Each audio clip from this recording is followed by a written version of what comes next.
How about now, YouTube? Let's see if we can bounce this back here. Had to reinstall desktop Streamlabs. Hang on. We're working.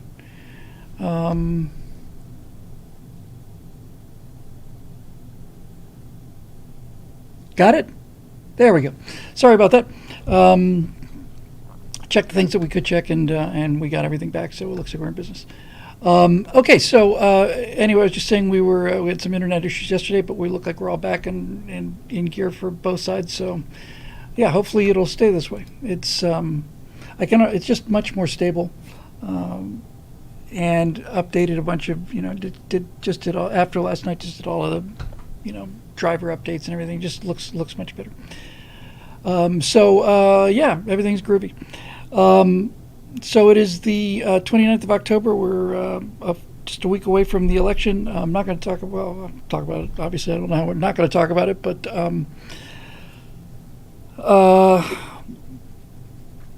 one of the things that I talked about in my right angle, which we shot this morning, was that adults are prepared for.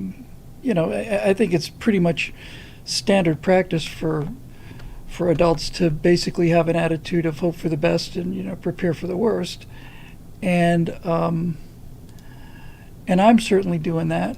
Let me just make a minor little adjustment here. So I'm feeling, that's a little better. I'm feeling real good about the election, but I'm prepared to lose it for whatever reason. I'm not going to get into the cheating or whatever. I'm just it's not the point I really want to make. I saw, and thank you for all the kind words. It's great to be back. I saw Jimmy Kimmel interviewed briefly on, I saw a little clip of it on Joe Scarborough. And Jimmy Kimmel looked 106 years old. He had triple bags under his eyes. He had bags under his eyes, he had bags under those bags, and then there were little third bags in the corner. Jimmy Kimmel says he hasn't slept for 3 or 4 days because he still has not, according to Kimmel, prepared himself for the possibility that they may lose. I would say, Jimmy, you got some preparing to do, son. But I just wanted to raise this point because, what's his name? Mark Halpern was on, speaking of people who were on other things, Halpern was on Tucker Carlson, and Carlson asked him, what do you think is going to happen if Trump wins? And Mark Halpern said it's going to be the biggest mental health crisis in the history of the country, maybe in the history of the world. There's going to be 20, 30 million people going to lose their minds. And all of this Trump is Hitler thing, and all of this stuff on MSNBC, and Joy Reid saying, well, Donald Trump will send CIA teams, or he has the power to send SEAL Team 6 in and just start killing people who disagree with him. And then all of the view, it's the beginning of a fascist era, and he's going to put us all into camps, and he's got a list of names, there's going to be a bloodbath, and all the rest of this stuff. And it's like, you people are going to lose your frickin' minds. And I mentioned this last night on the show. I think I did anyway, between the various blackouts. But the thing that these progressives don't get, they'll never believe it. They're not going to believe me now for the thousands and thousands of progressives that are tuning in for this show. But the thing that they don't understand, and never will understand, is if Donald Trump were to turn into the tyrant that they make him out to be, then conservatives will get their guns and pull him out of office. If Donald Trump were to start taking people who disagreed, I'm not talking about people who broke the law, mind you, there's plenty of room for some payback in that regard.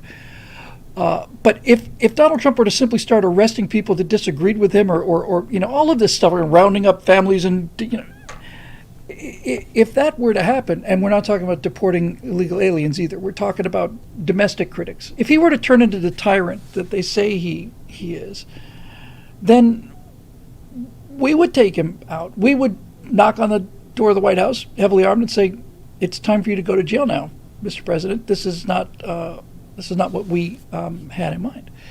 And so but their rhetoric is, he's literally Hitler. He's worse than Hitler. And all of I'm not going to cheat the 3 shows that we did today on Right Angle, but there are tens of millions of people who believe this rhetoric and have come to believe it, and not only is it the Hitler thing, but they've convinced themselves in their vanity. It really lives in their vanity, because virtue signaling is a form of vanity. It's really driven by vanity.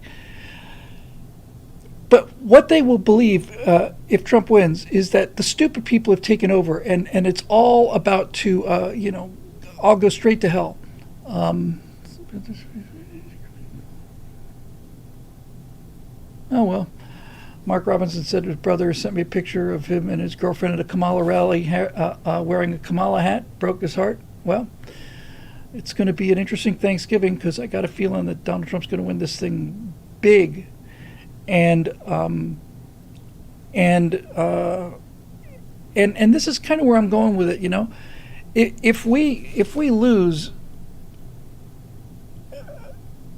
then there'll be the questions about, but let's just say we lost fair and square. Let's just say that we just lost, people just changed their minds or whatever. We lost fair and square. There's no sign of they didn't stop the counting and everything turned out to be okay.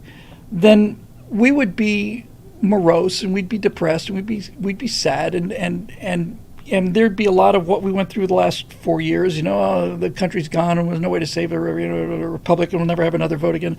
We'd be mumbling about it and all the rest of that stuff, but we wouldn't be going barking mad. I've seen hundreds of videos over the course of the last 8 years of people tearing down Donald Trump signs, walking away with his signs, ripping them up, getting in the face of people wearing MAGA hats, taking MAGA hats off of people, throwing them on the ground.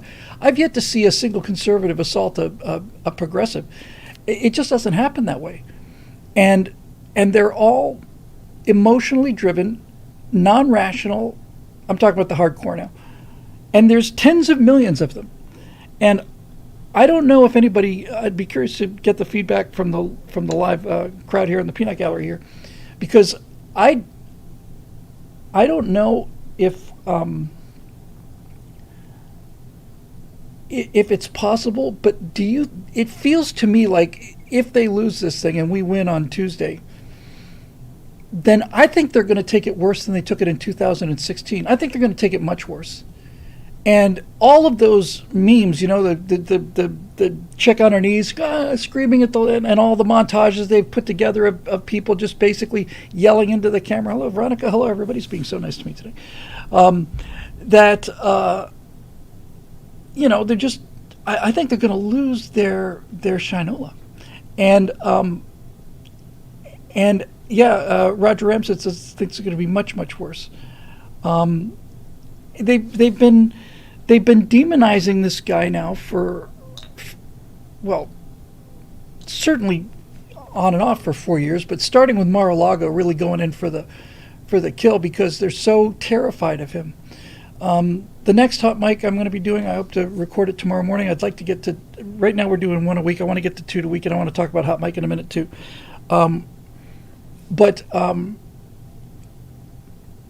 It's about the insiders versus the outsiders, and they are. This is why the media is so stuck on keeping him out. You can't let the common people into the palace. Then what's the point of being a prince or a duke or a a priest or whatever if it turns out that just regular people can come in here? I took a look at the last 20 presidencies, the last 20 election cycles, and I found a pattern that I thought was pretty interesting that I hadn't seen before. I've never heard anyone talk about it, but that's for hot mic for hopefully record it tomorrow and get it out Thursday morning. So I'm feeling pretty good. But if it doesn't go our way, then my attitude will be okay. Obviously, the beatings will continue until morale improves. They've already had 4 years of a president who's not there, who's brain dead.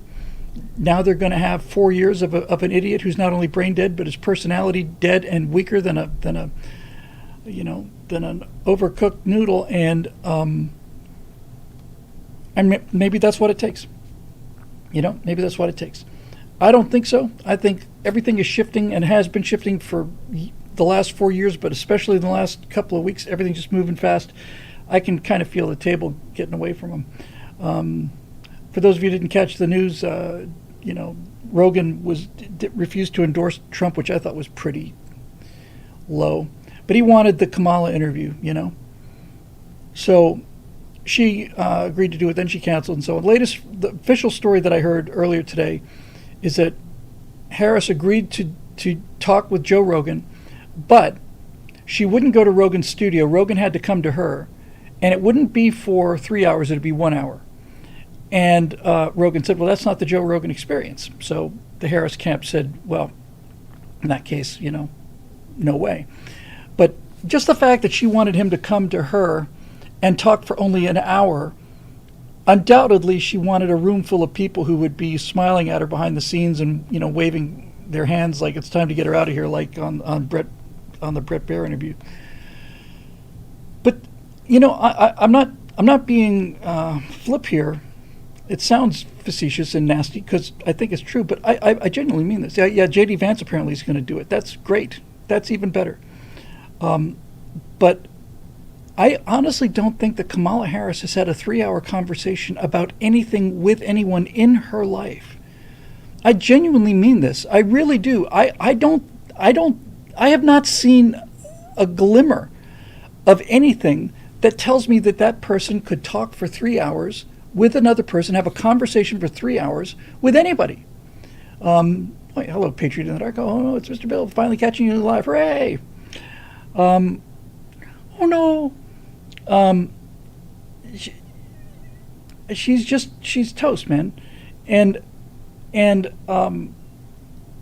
don't know. The early voting is not only cutting the Democrats' early voting lead, but the Republicans are outvoting Democrats in Nevada and Arizona. We're outvoting them in terms of raw numbers. We've got like a 70,000, 100,000 vote lead in Arizona in early voting, and we still tend to wait till election. I'm feeling super confident about this. So I did not get anybody asking me about plane tickets, so I reckon we're going to be live streaming this thing on Tuesday.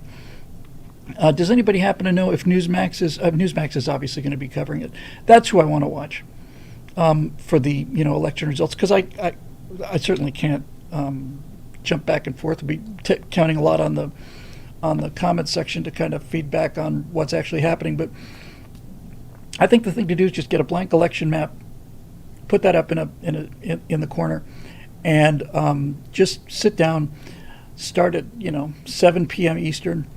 And start seeing the results. And we'll know some things early. Yeah, Trump's got a 25, 26 point lead on election betting odds now. Some of the clues, I think the early clues will be Virginia, which she's expected to win. If Virginia's close, then things are looking great. If she loses Virginia or is behind in Virginia, then it's over early. But there's talk about Minnesota being in play, New Hampshire. All of this to say we're going to sit around and examine the tea leaves and the chicken entrails. But we will know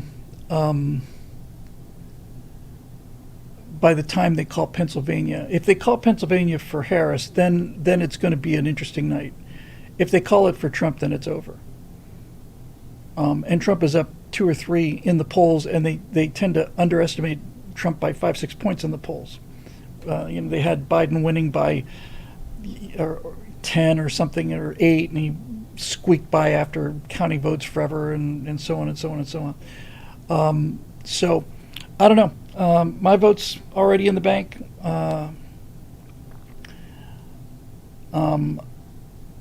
I want, usually in California, your vote is, obviously there's state senators and other things to deal with, but in terms of the outcome of the election, your California votes usually doesn't mean anything. But this year, the popular vote is a real possibility. That would be just really, really great. Steve Whoop says he wants her to lose Pennsylvania by 1 point. I want her to lose Pennsylvania by 10 points. I want it to be just a blowout. Are you concerned that Democrats are filling out extra ballots to make up for the increase in Republican early voting? I'm concerned about it. I'm always concerned about it, Gummins, but it's not like there's nothing but Democrats there. There are some controls on this, and I'm real concerned. Biden just called all Trump supporters garbage. Is that true? Oh, because of that line, the floating island of garbage line. That was a stupid thing to say. It gave him something to talk about, other than the fact that Trump pulls off this insane rally in Madison Square Garden and just owns the world. But that was just plain stupid. And I don't know how they, when you're, and it was, and by the way, it wasn't stupid like, I thought it was funny or like we got caught. I mean, it was just a bad joke. It wasn't funny, and it wasn't. How did they let him go up there and not know what he was going to say? Because when you're ahead like this, you can have a major gaffe. You can have one of those Gerald Ford saying that Poland is not a communist country back in 1976. Which people ran with, just ran with it. It was just dumb, and I don't know why. I mean, Evan Sayed is much funnier than he is, and much more on point, and much friendlier. Former liberal, Evan Sayed should have gotten up and done his. Democrats are good at things where you don't have to do anything. But in any event, it was, I don't think it hasn't really hurt us. It just took away some of the boost that we could have gotten, because it gave the Democrats something to talk about. Like I said, other than the fact that 40,000 people inside and something like 100,000 or something outside, in the heart of Manhattan. Wow. So, in any event, I'm just. I don't think you should be playing safe. I've watched too many football games where team I was rooting for was up by 3 touchdowns or 4 touchdowns going into the fourth quarter, and then you start playing prevent defense and just playing it super careful and safe, and then the next thing you know, they get a touchdown, then they get a punt return for another touchdown, then they get an onside kick, and the wheels just come off and everybody panics. I say, keep having fun, man. But I think that the McDonald's thing will be one of the turning points. It's just going to go down in history. It was just brilliant. Dennis Miller should have been on stage. Yeah, there's a number of people that should have been on stage. But in any event, it doesn't matter. The Nazis are coming out to vote, and including the Black Nazis and the Jewish Nazis and the Hindu Nazis and all the other Nazis that we managed to put together. Once again, we fell into the trap of saying they're calling us Nazis. What we should be saying this whole time is why are they calling us National Socialists? Why are they accusing Donald Trump of being a National Socialist? That's what we should be doing if we had somebody who knew what they were doing in terms of rhetorical intelligence. They're calling Donald Trump Hitler. They're saying that people who support Donald Trump are National Socialists. That's insane. It's just ridiculous. The entire Republican Party is the antithesis of National Socialism. National Socialism is National Socialism. And there's one team out there that calls themselves socialists, and it ain't us. But no, we just keep walking into the thing. Barbara Denby's just self-identified as a Jew Nazi, so there's a lot of us out there. I don't know. It's going to be something. And yeah, Colonel Angus and YouTube says Godwin's law still works. Right. The first person that goes to Hitler in an argument loses the argument, and they've clearly lost. That's all they've got. That's it. You can't vote for him. He's an actual Nazi. Here's footage of actual Nazis marching. That's it. Really? That's all you got? That's all they've got. There you go. So anyway, tonight's our entertainment show. I took a look at a lot of the stuff for the colonies, which I haven't looked at in a year. And what I wanted to do before we get to the questions was kind of just have a two-way conversation with the about 208 viewers on YouTube. That's amazing for Stratosphere Studio. Hello, welcome, YouTube. And then we've got our regulars over at Twitch. So what I wanted to talk about tonight was to get some feedback on things in terms of what I should be doing next, because it's pretty clear I don't have a clue. People have different aptitudes for different types of things. There are people that could launch the Stratosphere Lounge show flawlessly every single time. These are engineer people, and they're detail-oriented, and they check and they recheck and they recheck, and all they have to do is make sure that the mic is hooked up and ready to go when that button gets fired, and everything's. So there are people that are good at engineering, and if I had a good audio, video engineer, internet engineer, we wouldn't have these problems that we have with the Stratosphere Lounge shows technically. And if I had somebody to post and edit the videos as we used to have, then I wouldn't have to spend 3-4 hours a day just putting out enough content just to turn the hamster wheel over. There are people that are really good at selling things and marketing things, and I'm not one of those guys. And there are people who are superb at organization, taking a problem and breaking it down into steps. And Phil Trick helped me with that quite a lot. But I'm not real good at that either. I'm the kind of guy who's basically painted just a bunch, and Natasha suffers from this as well. It's just got a whole room full of these beautiful paintings, and I don't know what to do with them. So I can tell you what I've been thinking about, and I'd really like to get people's feedback and stuff on this. Because I'm at the point when I'm ready to do really just about anything. So let me just sort of sketch things in. For the last 3 years, I did the first of the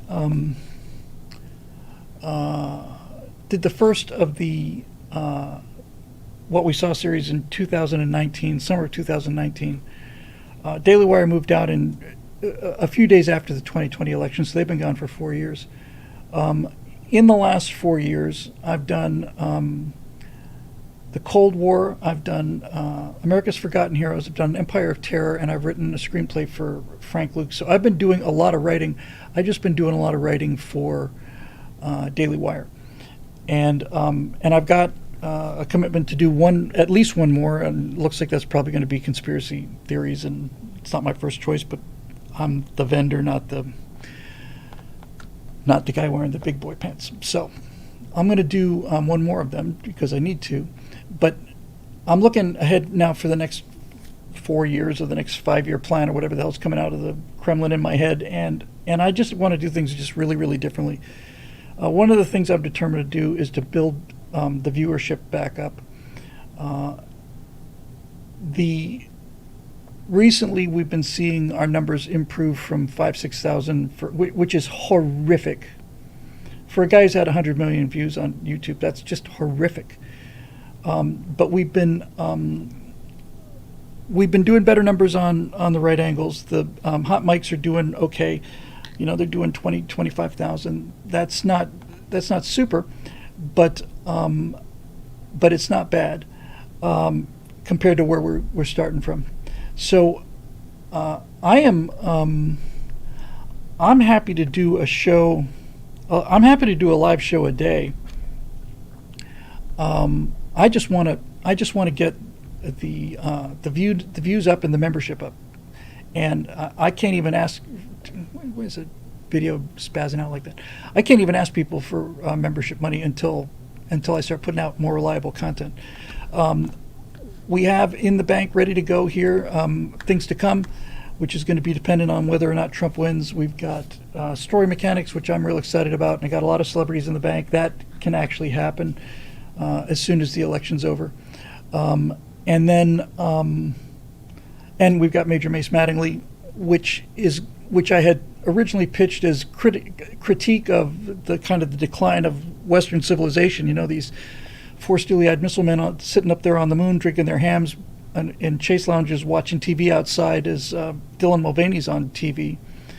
But I'm actually beginning to think that the way to handle Mace would be, if we win, Mace should become like Gen Z's sort of older brother that they never got, and concentrate a lot more on the positive side of things. On just here's how to do things that were stolen from you. He's going to be surfing on the lunar, be surfing on the moon, on the moons up in space. I wouldn't count on that, Eric.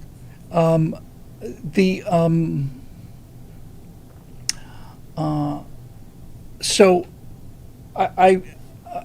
I'm not for a second saying I'm going to or want to. I certainly don't want to disconnect myself from Daily Wire, but I am looking at the last 4 years, and I realize that I spent the majority of my time. Thank you very much for that super chat.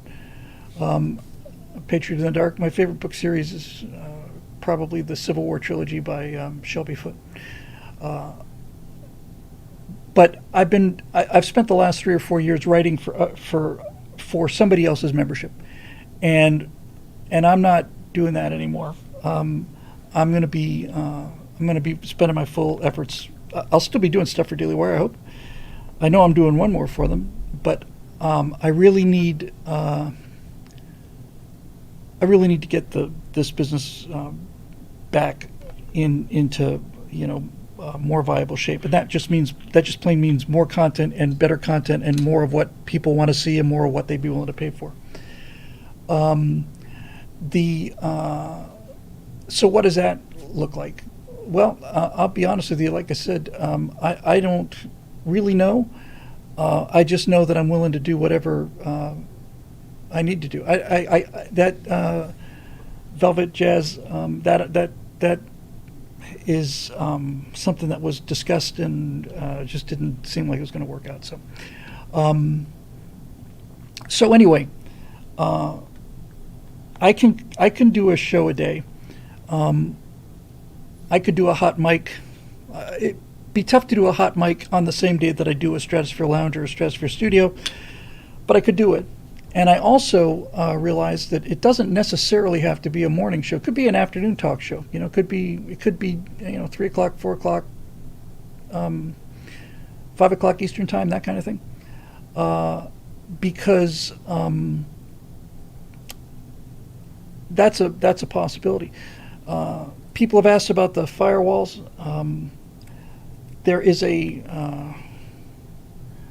There's definitely an appeal to them. I can do them. I've got the camera and the green screen set up in the other room now. There was a point when I was doing firewalls and afterburners once a week, and I just feel like they're at their best when there's something like important. You can really drill down deep and put some ammunition on. Chris Lineberry says, Bill, let me put it this way. If I gave you $100,000 cash, what would you do? What I would do, let me just read the next comment here. Bill, you need one advisor to do three key tasks, keep you focused on your current main project. 2, file your new ideas for later so you don't so you stay focused. And 3, tell you when your current project is done. Sounds great. What I would do with the $100,000 is I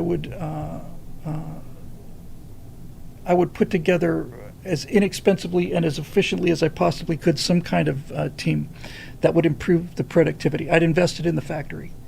I'd invest all of it in the factory in terms of increasing output production. That would mean some marketing people and people who understood YouTube and growing the audience and so on. Clearly, the most important thing for growing the audience is regular content on a schedule, and that sounds like daily content to me. I don't know if it has. Yeah, producer exactly would be nice. I don't know whether or not it needs to be live or not. I don't suspect it does have to be live. I don't know if.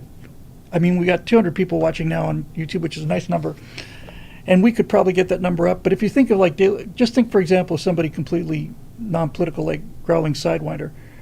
He doesn't do his stuff live. He just does one every day. Same for Critical Drinker and all these guys. They're there every day. So So, a take on the news stories is a daily take on the news stories is what I wanted Hot Mic to be. What I found with the Hot Mics I've done is that they tend to be more afterburnery, firewall-y. They're more complicated, more require more production. The one I just talked about that I'm going to shoot tomorrow, I spent a day preparing this Photoshop graphic where I had to put out every one of the presidents and I had to break down all these categories. Just doing the graphic took me a better part of a day because I'm going to have to go to that graphic a lot. So, what I would do with $100,000 is I would staff up and convert that rapidly into memberships and revenues. I've got. I guess the question I really want to ask is, what do you want to see? I mean, to reverse the $100,000 question, if you gave me $100,000, I'm not doing this to be flip. I'm doing this because I could really use the input here. If somebody gave me $100,000, what would you guys want to see out of it? What's the number one thing you'd want to see out of it? Now, it's okay to say I'd like to see more firewalls. I'd like to see more afterburners and the things that kind of made your name, but and that's on the table. That's definitely on the table. But clearly, I need. I've got a pathway to production that Phil really helped me with. I need to be able to. I need to know what people want to see, so that when I produce that and deliver it, I can go and ask them for memberships in good conscience. I like it when you read what you wrote, because anybody can do news commentary. That's interesting. History, tell stories. That's very interesting. Yeah, John says you need to get out of California if you're going to staff up. Yeah, it's either done online or I do get out of California. I've got to be here till through August. Signed a 1-year extension on this studio because it was that or move out, and I wasn't even prepared to move out. So I'm here through August, but after that I'm open. This is really surprising because you're kind of right. Anybody can do news commentary, Maybe that's why I've been so reluctant just to do it. It's like, I mean, I don't really know what the essence of it is, but it seems to be that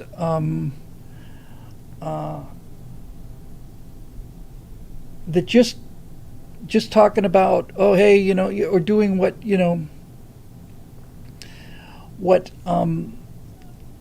I don't mean to in the slightest to slam any of these people, but what Megyn Kelly does, or Tucker, or Ben, or Mike Knowles, or Matt Walsh. These guys do daily shows where they talk about the news, and I can do that. I just don't know if it's what people really want to see. Story time with Bill writing is really, really, really worrying, like clicking.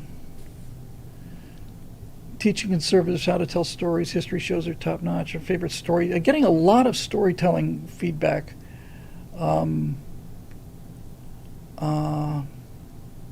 Eugene says, "Watch what we saw is over and over. Yes, they're amazingly produced, but it's your writing and your voice, performance, and inflection." I'll tell you what. Here's what I've come to identify as kind of the pathway once the election's over, one way or another. I am going to do what I said I would do, and that is do Things to Come series, which I think I can make sort of like Afterburners and Firewalls, because it's going to be produced and I can deal with like societal level problems there. That's kind of my serious big at bat things. They don't have to be done that frequently, and they will be written, telepromptered, and all of that stuff. So Things to Come is kind of like the big, the high profile, serious written, performed and produced stuff. Mace Mattingly, I really think there's a way to get. I think there's a way to get a whole new audience with Mace Mattingly, and I'm kind of in everything's kind of in motion. I'm kind of in my mind. I'm starting to fuse Mace Mattingly with this idea I talked about every now and then about like Gen Z Academy, where you would use Mace Mattingly in the whole video game look. It's all done in Unreal Engine and stuff, and use Mace Mattingly kind of as a father figure to talk about. All the things that these poor kids have, have basically been missing, and I just think that could be a good place to go with that. I took a look at all the last couple of days. I took a look at renderings and things that I'd done for the colonies that I hadn't seen for a year, and I'd just forgotten how good that stuff looks. OC says, you and Mike Rowe are narrators, you're raconteurs, storytellers, explainers, clearers of fog. Yeah. Hang on a second. Okay, so this is really surprising and interesting to me. Not surprising. Is there a fundamental difference between surprising and unexpected? It's more unexpected. No, Jane doesn't look like I'm going to be.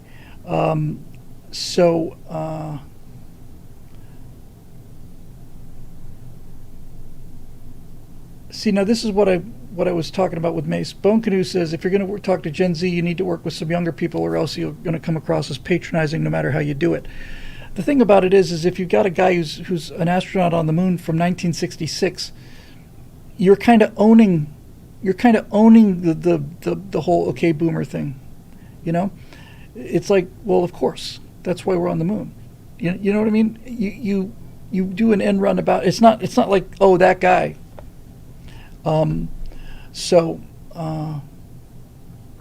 there's that. I will tell you what, I get so confused and just overwhelmed with all these different things to do, but I'll tell you what I have come to realize, and that is, once I get these things established and the election's over, in my non-air time, I'm going to be writing Big Bad Problems, and then I'm going to crowdsource that sucker.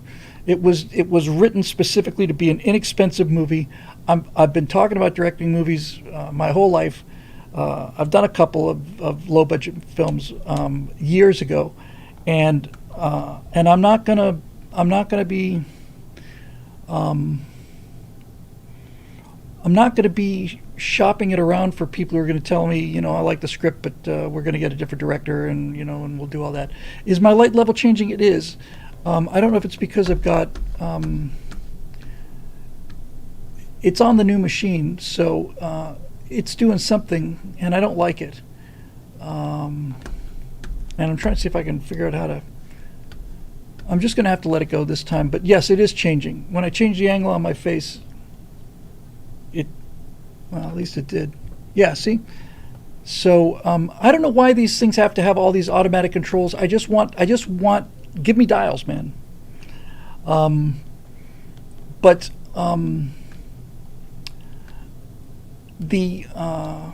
very, very pleased and grateful right now at this exact moment, hearing about the storytelling and all the kind words and stuff.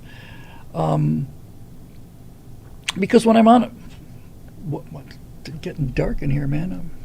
I think I probably just need to add some brightness to this.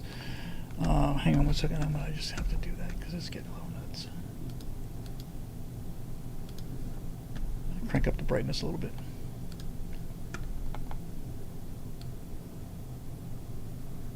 That's too much. Yeah, that's better. Yeah. So I'm going to be writing Big Bad Problems. It's not a big long script. It's not Frank Luke, 360 pages. It's just simple. I know the beats, and I've seen the movie 40 times. So I'm going to get that done, and then I'm going to go out and I'm going to raise as much money as I can, and then I'm going to make the movie for that much money. It's nice to get back to the entertainment side of this. When you look at a movie that looks cheap, there are two things that can make a movie just look really low budget. And one of them is more important than the other. The less important one is bad sound. Bad sound can make a movie feel cheap. But by far, the single most important thing is not the directing. It's not even the acting, although bad acting will definitely take you out of a movie pretty fast. The reason movies look cheap is because of the photography. It's the director of photography. John Pershing says it's the lighting. I'm sorry, it's light green on white. I can't make that out at all. Sorry, it was Capichinato. It's the lighting. One of the mistakes that people make on low-budget films is that everything is in focus, and our eyes don't work that way. If I was doing this as a feature film, I'd be in focus. The guys behind me would be blurry, and the back wall would be completely out of focus. That's how our eyes see things in the real world. If I go look over here, there's got another microphone stand here, but if I look at that, that's sharp, but everything behind it's out of focus. So the camera settings are important, and the lighting is important. If you have a great cinematographer, your film can be a bad film, but it won't look cheap. And there's an awful lot that can be done nowadays with with the color shading and the color management and all the rest of that stuff.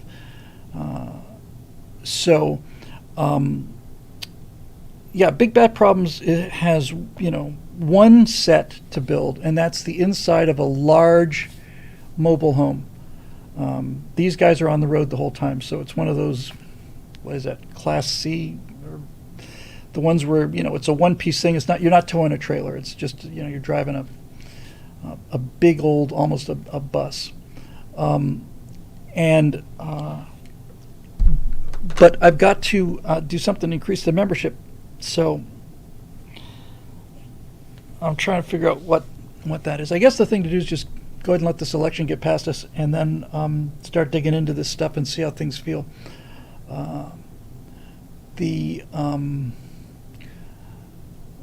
But Big Bad Problems is just a clever movie, and I don't want it locked up behind a paywall. I want it streaming on Netflix, or there are so many platforms now. I'd like to see a theatrical release like everybody else, but it's just plain.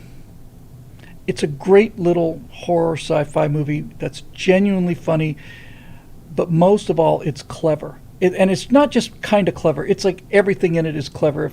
If you'll forgive me for saying so, it's just clever. From the first shot to the last shot, it's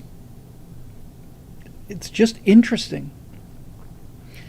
And so I need to constantly remind myself, cattle prod myself. It's like, what am I doing right now? I got got 4 hours free. Write the frickin' movie. Just get in there, write the movie.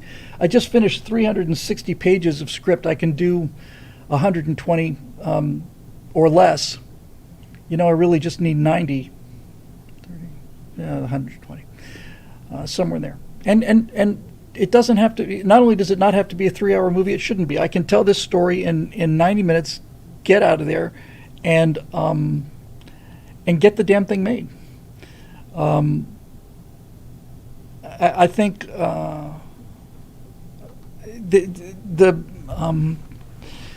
nice thing about crowdfunding is if you're doing this for commercial release, like you plan to take it someplace, you basically can say, listen, you can't lose money on a movie that costs $800,000 or whatever. You just can't. The machine is designed to make money off of movies that cost hundreds of millions of dollars. If you can keep your budget under control, you're going to get, especially if you throw in the overseas markets, you're going to get your money back. But the nice thing about crowdfunding is even if you only crowdfund half of the budget, then you can go to a private investor and basically say $400,000 buys you $1 million worth of budget. And those $600,000 don't have to be repaid. They just want the movie made. There's a lot of interesting things out there.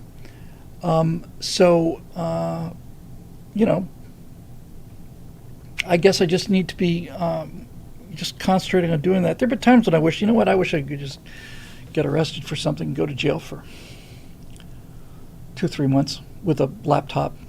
I don't know if they let me keep a laptop. I don't even really need the internet, to be honest with you. Just get it done. And that might be what it takes, you know. I might just need to go and just go and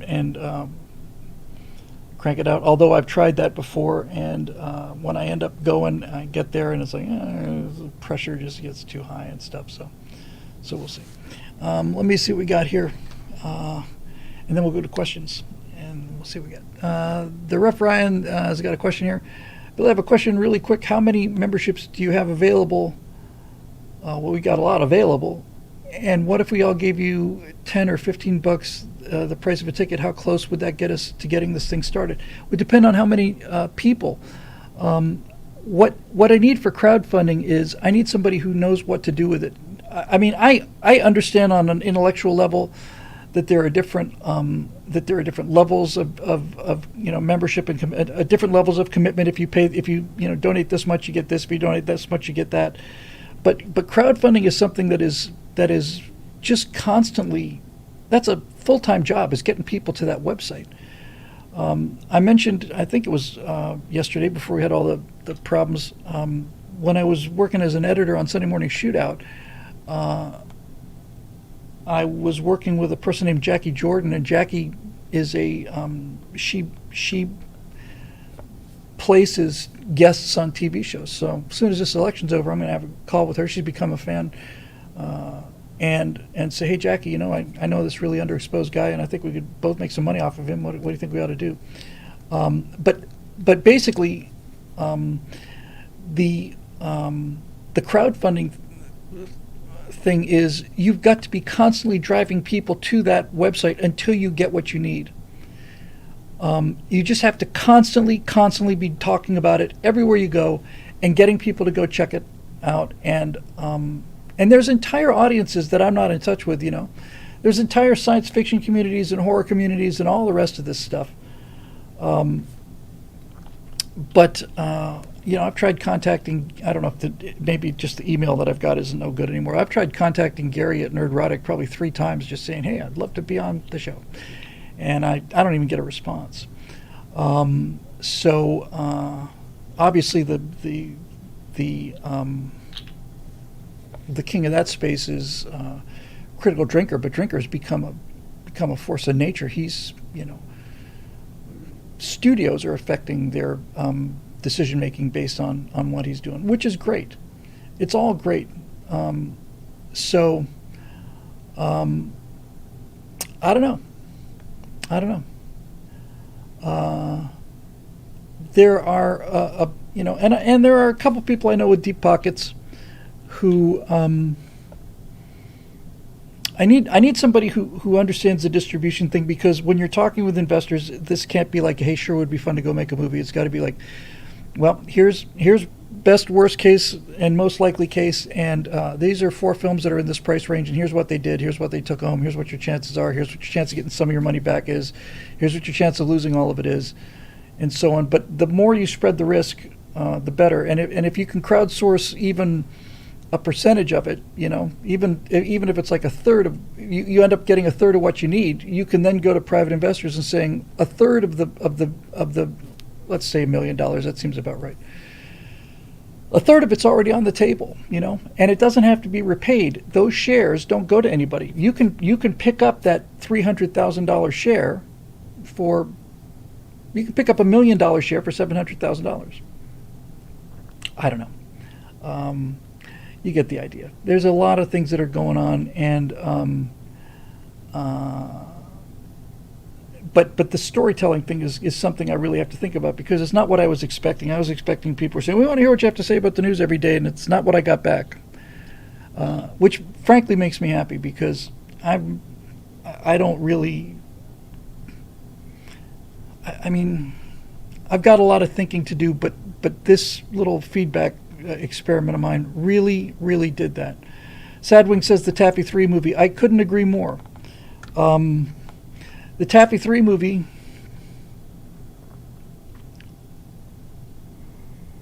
well, Taffy 3 is a possibility.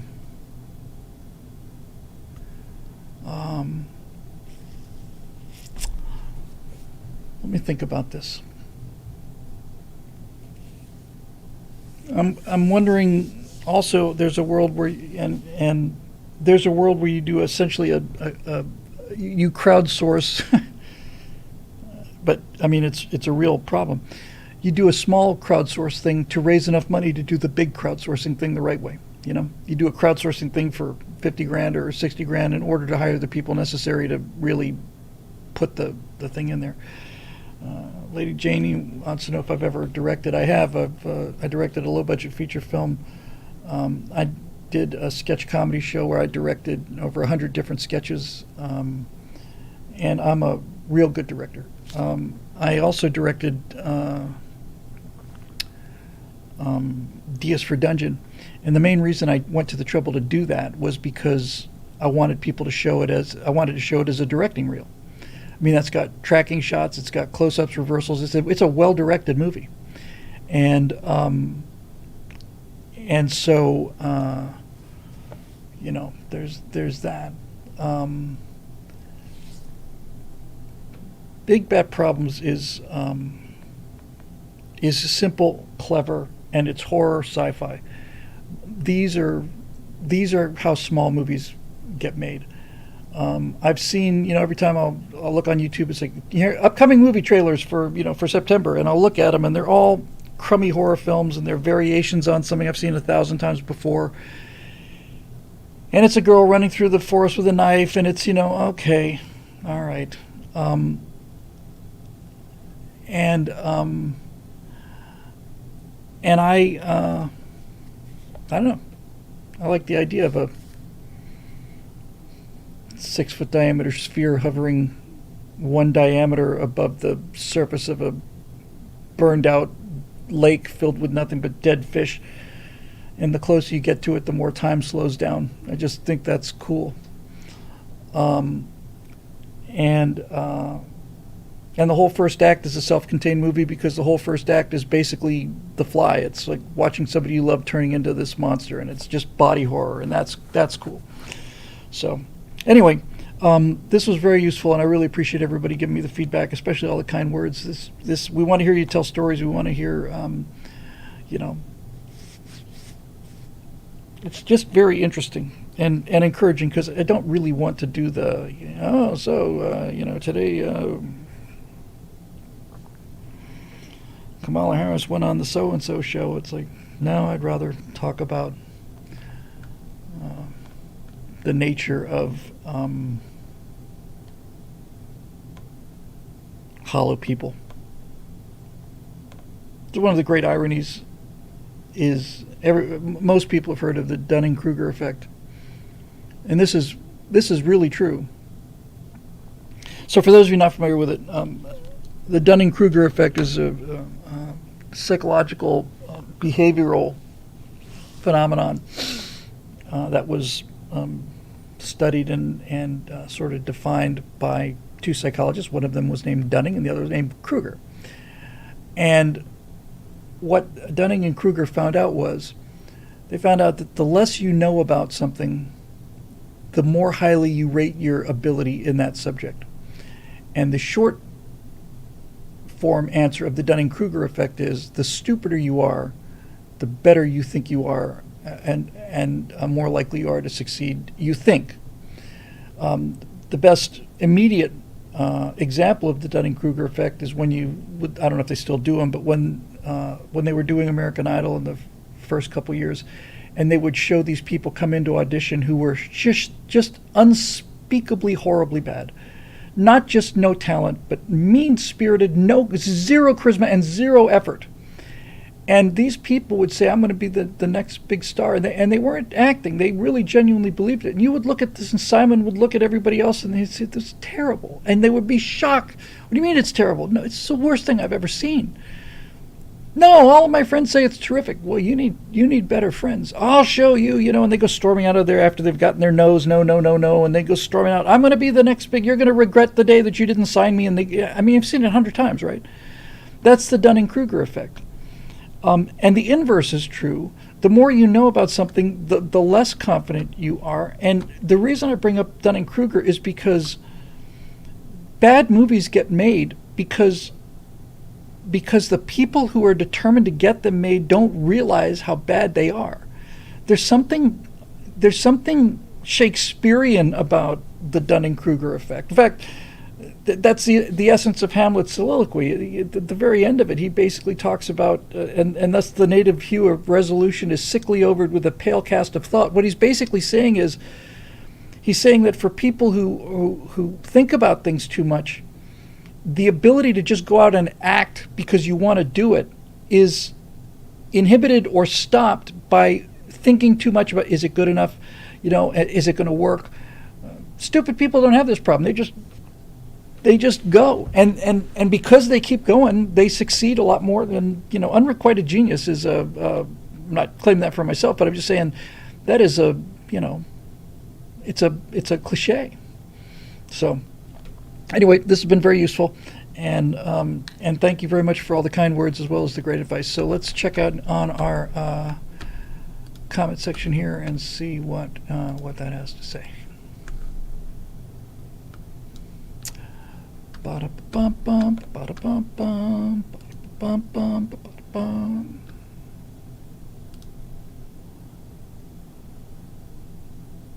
Would be kind of interesting to see if people would be interested in me just telling stories. Like, I was just killing time there. I was humming the first few bars just now of Fly Like an Eagle. And it took me back to when I was in high school. And they had, the band was trying to raise money for a trip to Europe, so they did a haunted house. And I wasn't in the band, but I hung out with the band. And just the couple nights that I worked the haunted house in a tent in Coral Gables was actually a pretty interesting story. It was a fun experience.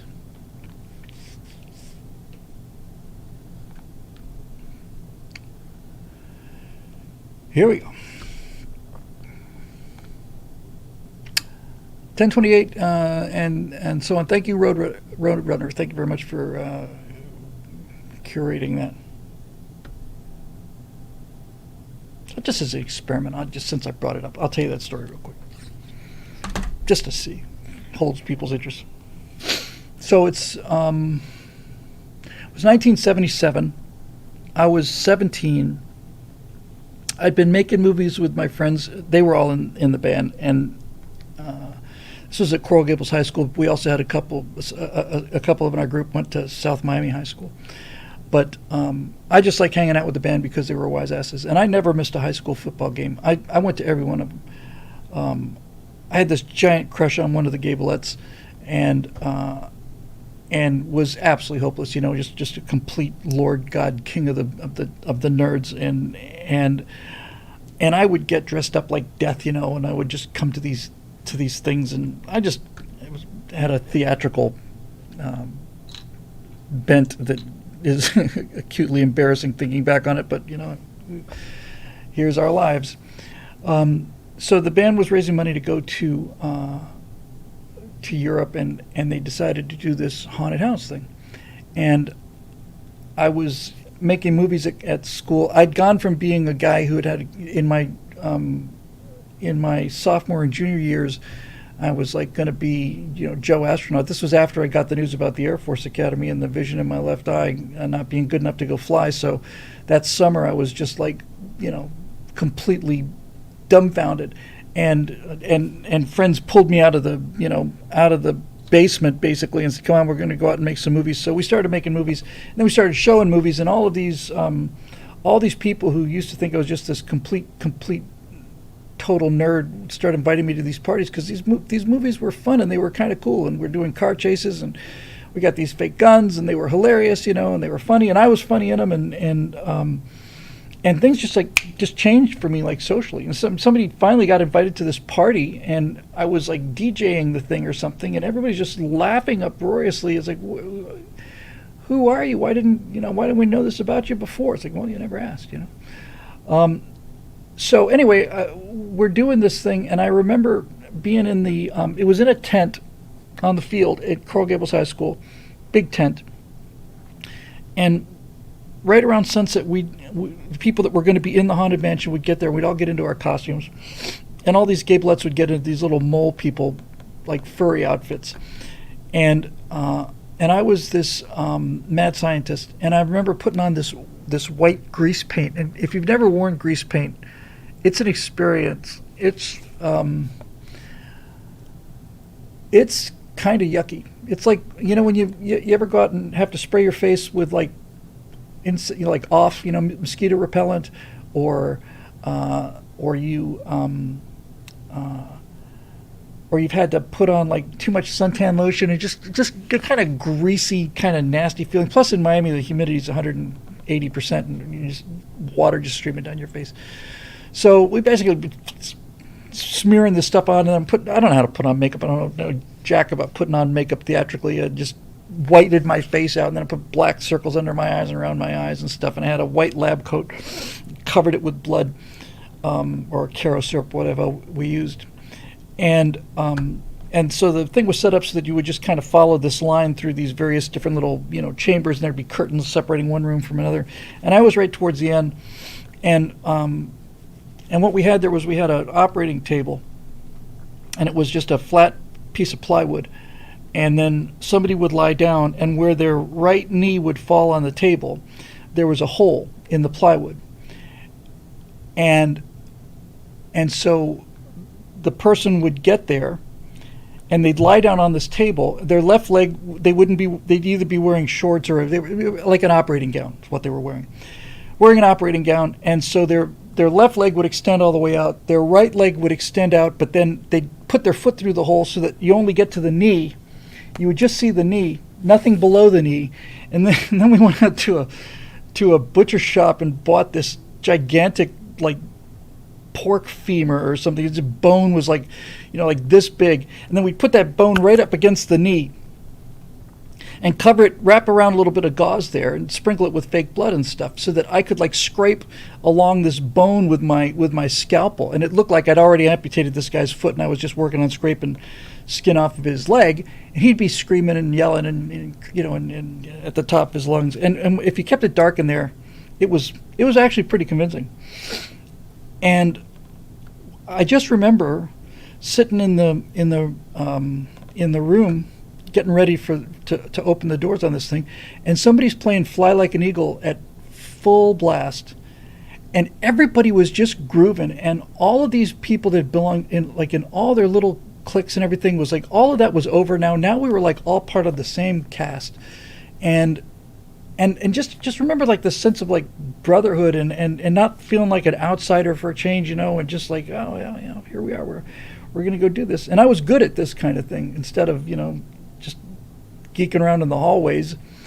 But this kind of stuff I was just really, really good at. And I just remember all of a sudden just getting all this attention, and people were talking to me like I was a real guy.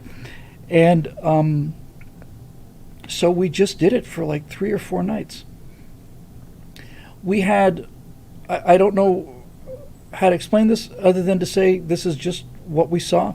I think a lot of it had to do with the fact that Miami had a lot of immigrants from the Caribbean. Even back in the mid-'70s, there were a fair number of Caribbean immigrants. But I remember that at least 3 or 4 occasions, there would be a group of people who would come through.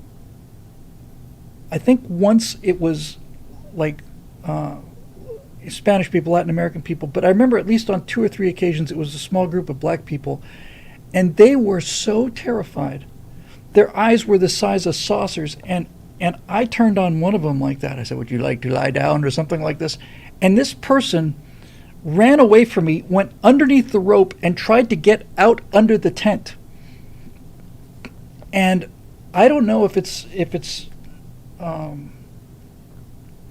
there was just a lot of voodoo down in Miami in those days. And I really think that's what it was. Most of the people just obviously thought the whole thing was hilarious. But in 2 or 3 cases, people were scared out of their wits. And I enjoyed, it's why you're there, is to scare people and just kind of play with them a little bit. But when I would see people that scared, I'm just like, okay, let me get you out of here. Let me show you the exit. But one person just went right, they practically dug their way out from this stupid, corny high school haunted mansion, just scared out of their minds. That's just, but it was just great to be, it's just great to be part of a cast. I was in 2 plays at the University of Florida. I was on stage twice at the University of Florida and once at Gainesville Little Theater. And in Gainesville Little Theater, I had a speaking role. I had the romantic lead, and the only reason I got the romantic lead was because I went with this actress who I knew, and it was for a great play called You Can't Take It With You. It's a classic. It's a classic old play from the 30s, and it was the first play I ever saw by weird coincidence. And I just went down with her to provide moral support, and the director said, "We've got no men here. Anybody want to just read these lines just so that we have somebody to read them?" So I read the lines, and I got the part, and she didn't, and that was the end of that proto-relationship. But I did. I was in Man of La Mancha. I played a guard. Man of La Mancha is a musical. I did a vocal audition for Man of La Mancha, and I was given one of the 3 non-singing roles in the entire show. We're basically just conquistadors, and I was talking about grease paint, but there's a form of makeup called Texas dirt, and it's kind of body makeup. And Texas dirt is dark brown body makeup.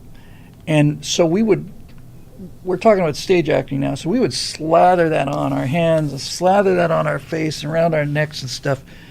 And we're designed to be like, we're black bearded conquistadors with their helmets, and the swords and the boots and all this jazz. And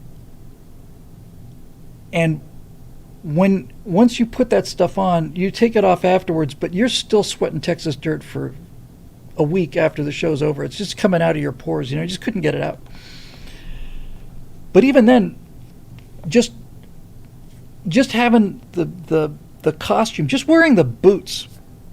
You come out of costume and you're up there. You go up there. Hey, how's it going? You're just some dweeb, and the next thing you know, you're sitting there, and then now you got people who know what they're doing with makeup. So they got this dark Texas dirt on, and then they put like a white line down the center of your nose to bring your nose out, and dark circles under your eyes and your cheekbones, and then hollow your cheeks. And you get into this conquistador outfit with this kind of plastic armor, but it doesn't matter because it constricts your motion. You put this helmet on, you look at yourself in the mirror there, you got this sword and a scabbard, and all of this stuff is making you into this absolute frickin' fascist. And that was about 30 or 40% of it. I can't explain this, I'm just telling you it's true. When you step into the boots, like knee-high conquistador boots, when you step into those boots and then you stand up and you just feel how heavy they are, these big round heels, and when you walk it's like click, click, and something just happens to you, something just happens. And it wasn't just me. We had like a bunch of other guys who couldn't sing, or like 3 or 4 of us. We're just guards. We're genuinely, honest to God, spear carrier background guys. We're just guys. And we're just there to intimidate the inmates because Man of La Mancha takes place in an insane asylum. And there was just a couple moments where they had me like cross from one side of the stage to the other up front and draw a sword on one of these inmates who's acting up, somebody with real talent who could sing and stuff, and I'm supposed to go over there and just kind of kind of keep them down and keep them scared, and just that walk across the stage, you just feel like, oh man, no wonder the Nazis made those outfits that way. It has a very, very significant effect on you. And I'd love to tell you it was I was just horrified and shocked, but I wasn't. It really felt good. It just felt good. That's why it's dangerous.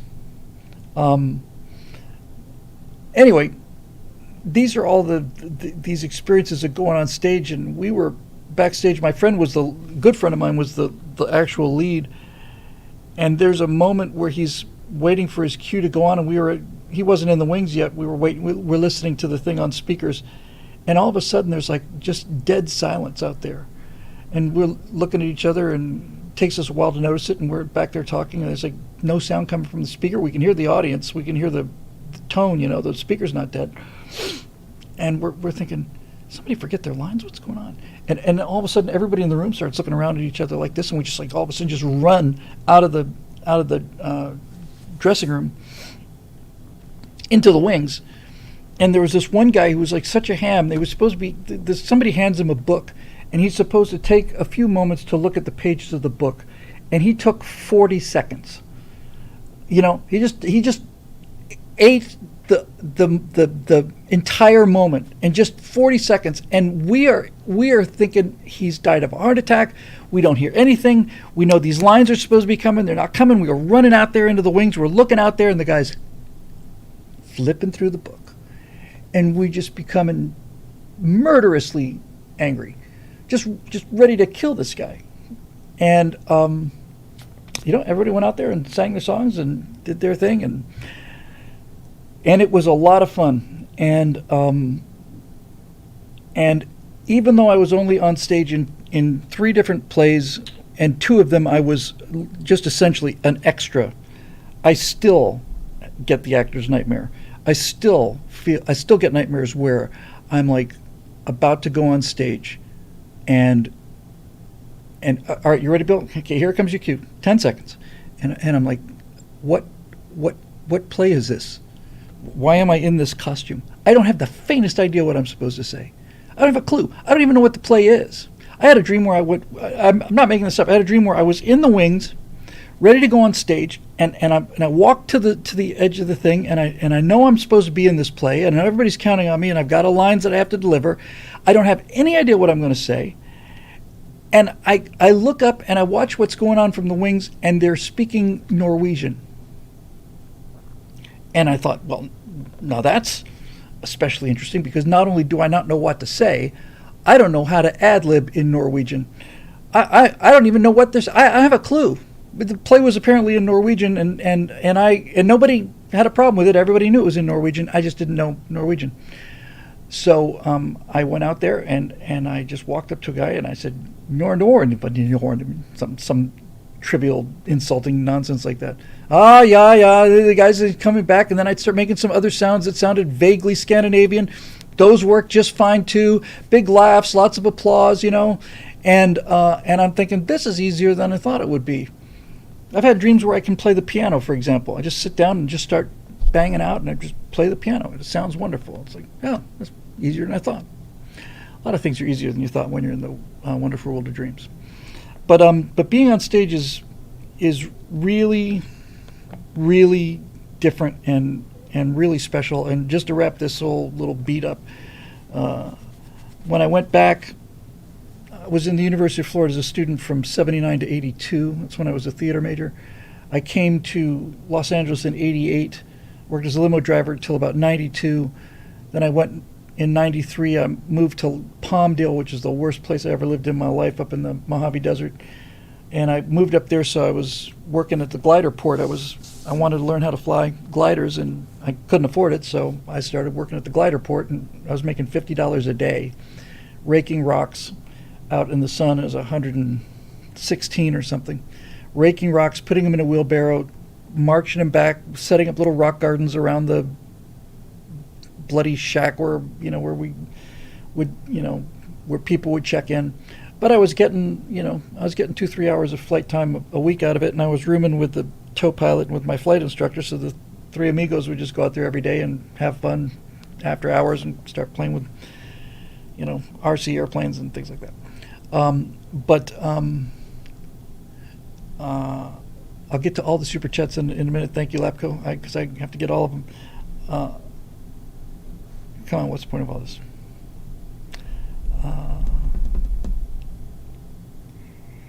Come on. So I did that in 93, and then in 93 I went back to the University of Florida. I was writing comedy for Kaiser Permanente. Kaiser Permanente at the time, I don't know if they still do it, but they had 6 or 7 major medical centers in Southern California and a bunch of satellite clinics around there. And Kaiser Permanente would have an annual employees night, employees dinner, where they would show their gratitude to their employees. And if you'd been there for more than 20 years, if it was your 20th, 25th, 30th, 35th, or 40th anniversary, then you would get a special gift and you would get called up, and I would have to write the the joke for that particular person, just something lighthearted and friendly, not anything that's going to make anybody upset. But I wrote about 4,000 bios of the same person. And that was difficult, coming up with new jokes about people like that. But I went back to the University of Florida because Kaiser was mailing me in a manila envelope, here's the feedback forms. I would mail them the jokes. I'd put them in the mail and send them back. They'd send me a paycheck. Went a lot further in Gainesville than it did in Los Angeles. So I stayed down there for a couple, 3 years and made some money doing computer graphics and things like that. And when I went back the second time, I'd had some experience as an editor and a filmmaker by then. And so the theater department asked me if I wanted to teach one class of acting for the camera. And I said, well, I'd be honored.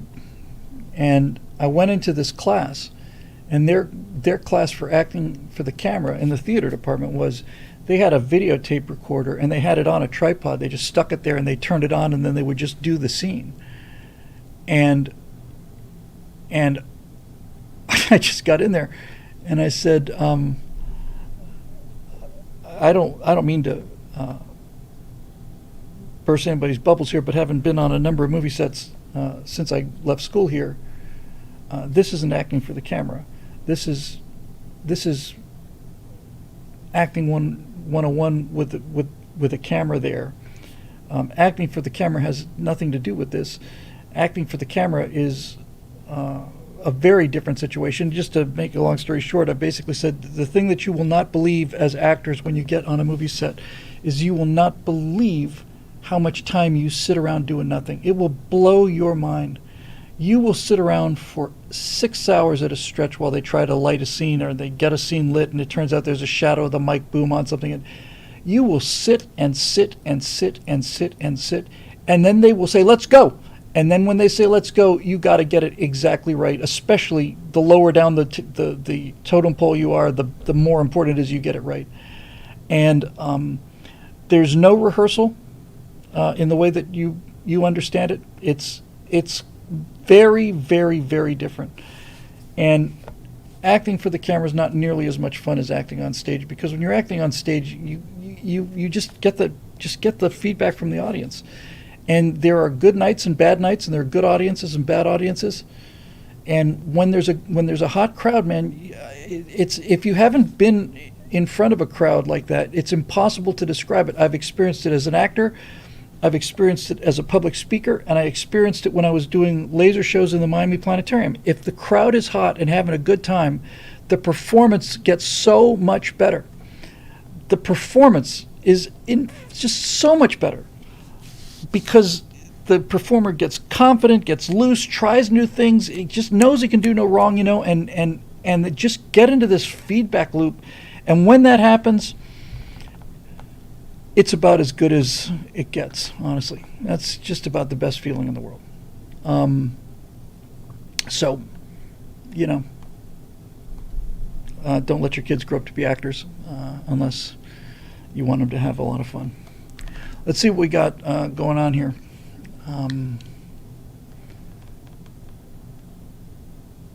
And somebody said that's why, Road Rider says that's why Kamala stinks. I don't know if it's in relation to what I was just saying, but that is why Kamala stinks, is she cannot relax. She's got no confidence.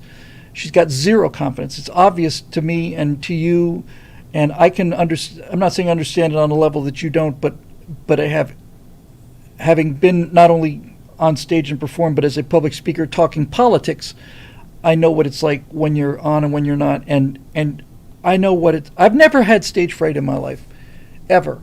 I've done a crowd of 6,000 people. I think it was the biggest crowd I ever did live, and I've never had a moment of stage fright. But in fact, I've had people tell me I'm more real when I'm doing a public speaking event than I am when I'm not. I relax up there in a way that I don't relax when I'm not up there. But she's got nothing, and she knows it. She's like the Dunning-Kruger graduated, magna cum laude kind of thing. She's the perfect example of a person who's too stupid to realize that she's as stupid as she is, and so she just goes out there and is running for president of the United States, you know? Just because she put herself in the right place at the right time, a number of times. And we can't talk about what those places are because it's a family-friendly show here. So thank you, Lapco. I'll come back, get all the super chats, and let me do those now before I forget, because I hate to forget, and I don't want to get too far behind here. I don't want anybody to have to go home and not read what they paid for. So let me just look at the super chats, and then we'll go to the questions in the forum here. Patriot in the Dark with a super chat said, "Thank you for all you do. What is your favorite book series?" And I said, "It's the Civil War by Shelby Foote." It is, and and if you like science fiction and you are not afraid of the grim darkness of the far future, the Horus Heresy series of books is about 60 novels, and then another 12 or so in the Siege of Terror. I read every one of them. 70 novels I read in Warhammer 40K. It's epic. It's just absolutely epic, and it's a big commitment. The first one in the Horus Heresy, I think is it Horus Rising? Is a really great book, and that first one put the hook into me. And some of them were not great books, but I just decided, wow, I'm just in. So, if you really want something to take up a year of your time, just look for the Horus Heresy, and they're numbered, so that's some fun reading. Warhammer 40K takes some getting used to, but once you realize that the entire purpose is to show you life as miserable as it can be, then you once you get on board with that, it's just great. It's just fantastic. Here's a super chat from the Scorch 191. I agree, focus on storytelling and history. Take a page from the Fat Electrician. Focus on a period of time for interesting stories and maybe tie them into the current day. You do great work, Bill. Thank you very much for that. This has been such a great evening. I really needed this. It really helps me. It's not what I expected. Another one from the same person. A lot of people enjoy history, but never were taught in an interesting way in school. Only a few people are in that market. You could do larger battles or strange events that interest you. One of the things I pitched to Daily Wire that they just didn't bite on was I wanted to do a series called Hell on Earth, which is just like the worst moments in the history of the planet, almost all of them being various wars and battles. But like, this is the worst thing that humans have ever had to endure. And I would start with the Battle of Cannae, where Hannibal surrounded 8 Roman legions and killed probably 60 to 80,000 men with swords. It took them 9 hours, killing 30 a minute. And just what happened to the Romans after 2 or 3 hours of being surrounded and realizing that nobody's getting out of there alive, and what it did to their psychology, and it's hard to believe it actually happened, you know. But it did. And it might be fun to go tour battlefields. There was some talk about me doing a Civil War thing. It'd be fun to do Civil War battlefields and just talk about, you know, what happened. That would be kind of cool. I've been to most of the Eastern Theater battlefields, and that's actually a pretty interesting idea now that I think about it. You could actually do that with a cell phone, you know. Just go out there and stand on. I've stood on Little Round Top, and I've stood right where Joshua Lawrence Chamberlain charged down the hill. And the one thing about actual battlefields is, in your mind, you think they're so big because such important things happen there. But every battlefield I ever got to in my life, I couldn't believe how tiny it was. The entire pivot of history just turning on a space between this wall and that wall. You know, it's 25 yards to the other side of this thing, and it all happened right here. Unbelievable. Lapco92 has Tech History has a great channel. YouTube keeps interfering with my comment. Sorry to hear that. Lapco92 again, heads up, Bill signed into the website a couple months ago, but billing is broken. Okay. Well, we've had somebody doing the maintenance on the site who put the site together. I like the way the site looks. The maintenance has been appalling. That's something I'm going to get on tomorrow. I'm going to just hire people who do nothing but maintain the site. You know, I want people checking constantly. Can you sign up? Can you cancel? Is the billing working? All of this stuff. It's different than web designers. So I'll be on that. I'll hopefully get on that tomorrow as well. There's another Labco. Oh, that's the one I just read. Okay, I think that's it for that. Let's get to the questions. We got a Roadrunner. We got a Jacob Belchek. We got a Road Rider. We got a Roadrunner again. We got an Eric Blake. I owe Eric. There's a Marusha Dark. And that's it. Okay. Jacob Belchek. Hail Bill. Hail Jacob. Why do you think culture has shifted so much in its sexuality? That's interesting. I've been going on a journey back through older media and trying to compare it to modern times and coming up with some interesting results. I've made some samplings from all of the 60s all the way through the 2020s and consistently until about 15. There was almost guaranteed to be some kind of male-female sexual dynamic. Star Trek and James Bond in the 60s were filled with beautiful women falling in love with handsome men. Star Wars in the 70s is kicked off by a farm boy falling in love at first sight with a princess and going off to nearly certain death to rescue her. Terminator and Aliens in the 80s both have romantic subjects for Sarah Connor, Kyle Reese, and Ellen Ripley, Corporal Hicks, same guy, which is kind of cool being Michael Biehn. All of your 90s TV shows are fraught with romantic struggles and woes. Even your 2000s, 2010 comic books knew that you needed a romantic touch. I think it's also worth noting that many of these are not even terribly explicit in their sexuality. No, in fact, they're very unexplicit. The John Eden with another $99 super chat. My God, John, thank you. I just thank you. I don't gobsmacked every time. Thank you very, very much. It's very, very, very generous of you. Very kind. The romance between Ripley and Hicks, they don't kiss, they barely touch, and that's why it works. It's why it's just a crackling electricity there. It's awesome. But it's there. You're right. It's there. It has to be there. While nudity has been a technique to fill movie theater seats forever, lots of the most enduring cultural stories we have are chased in their romantic depictions. By the time we get to Disney, Star Wars, and many of the other modern stories I've been subjected to by Hollywood, I find them very hollow and heartless. I agree, and I thought that the nudity in Oppenheimer really took away from the story. I just thought it was, I don't know. I was embarrassed by it. It turns out I missed a super chat. I'm checking.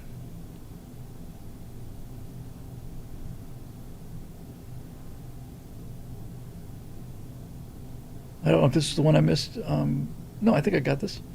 A lot of people enjoy history but never were taught in an interesting way. In school, only a few people are in that market. You could do larger battles or strange events that interest you.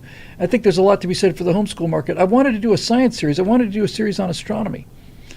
Focus on storytelling. I've read that one. I don't think I missed one. No, I don't think I did miss one. I'm pretty sure I got all of them.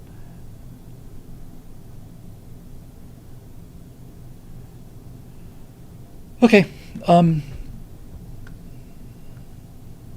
Eric says we're pretty sure we were meant to be embarrassed in the nudity in Oppenheimer. Well, I understand that, and I understand it was supposed to show how embarrassed Oppenheimer was, and I get that artistically, I do. But,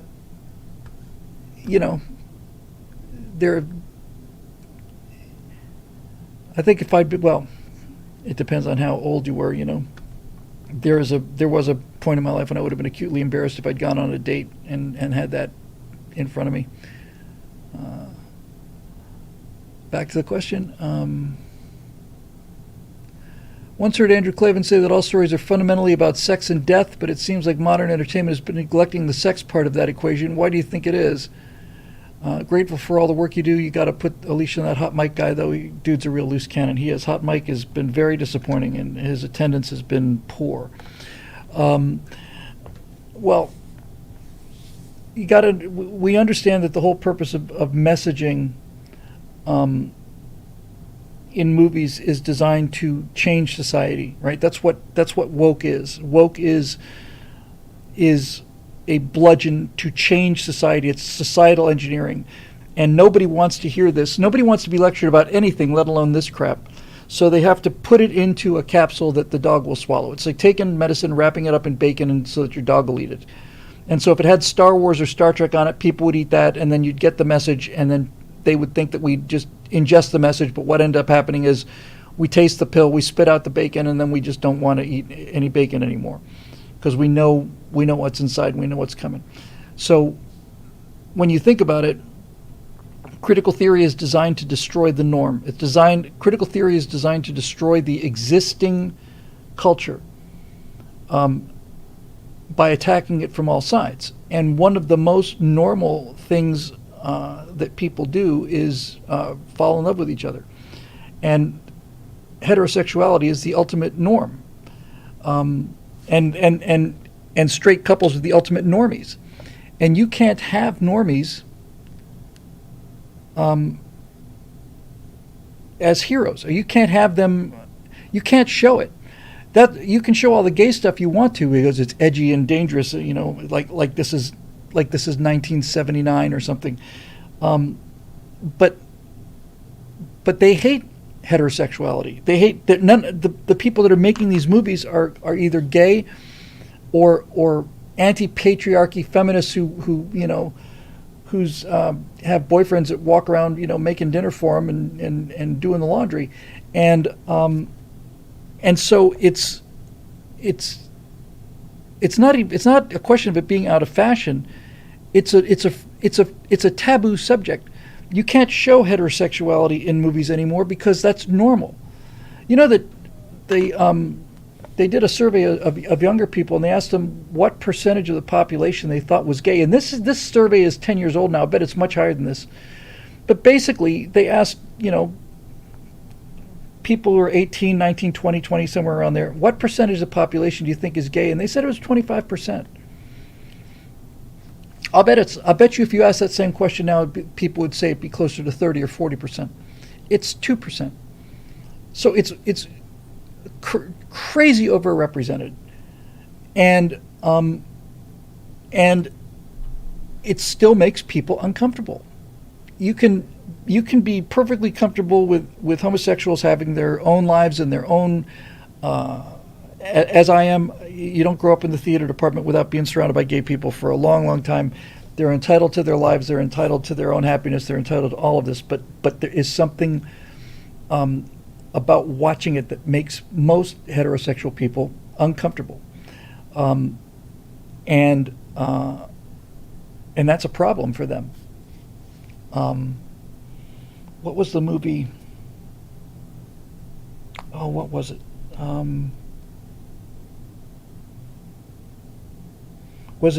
It was Rocket Man.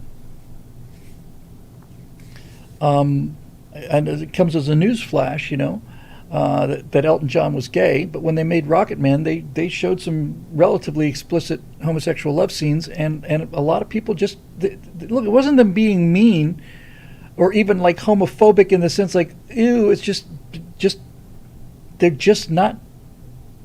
It's just something very, very, very primal and deep. Because people who have no problems whatsoever with gay rights and all the rest of it would see this and they would just kind of get a, kind of like just a physical reaction to it. So if you can't show the gay sex and you don't want to show or romance, and you don't want to show straight romance, you're kind of left with nothing. And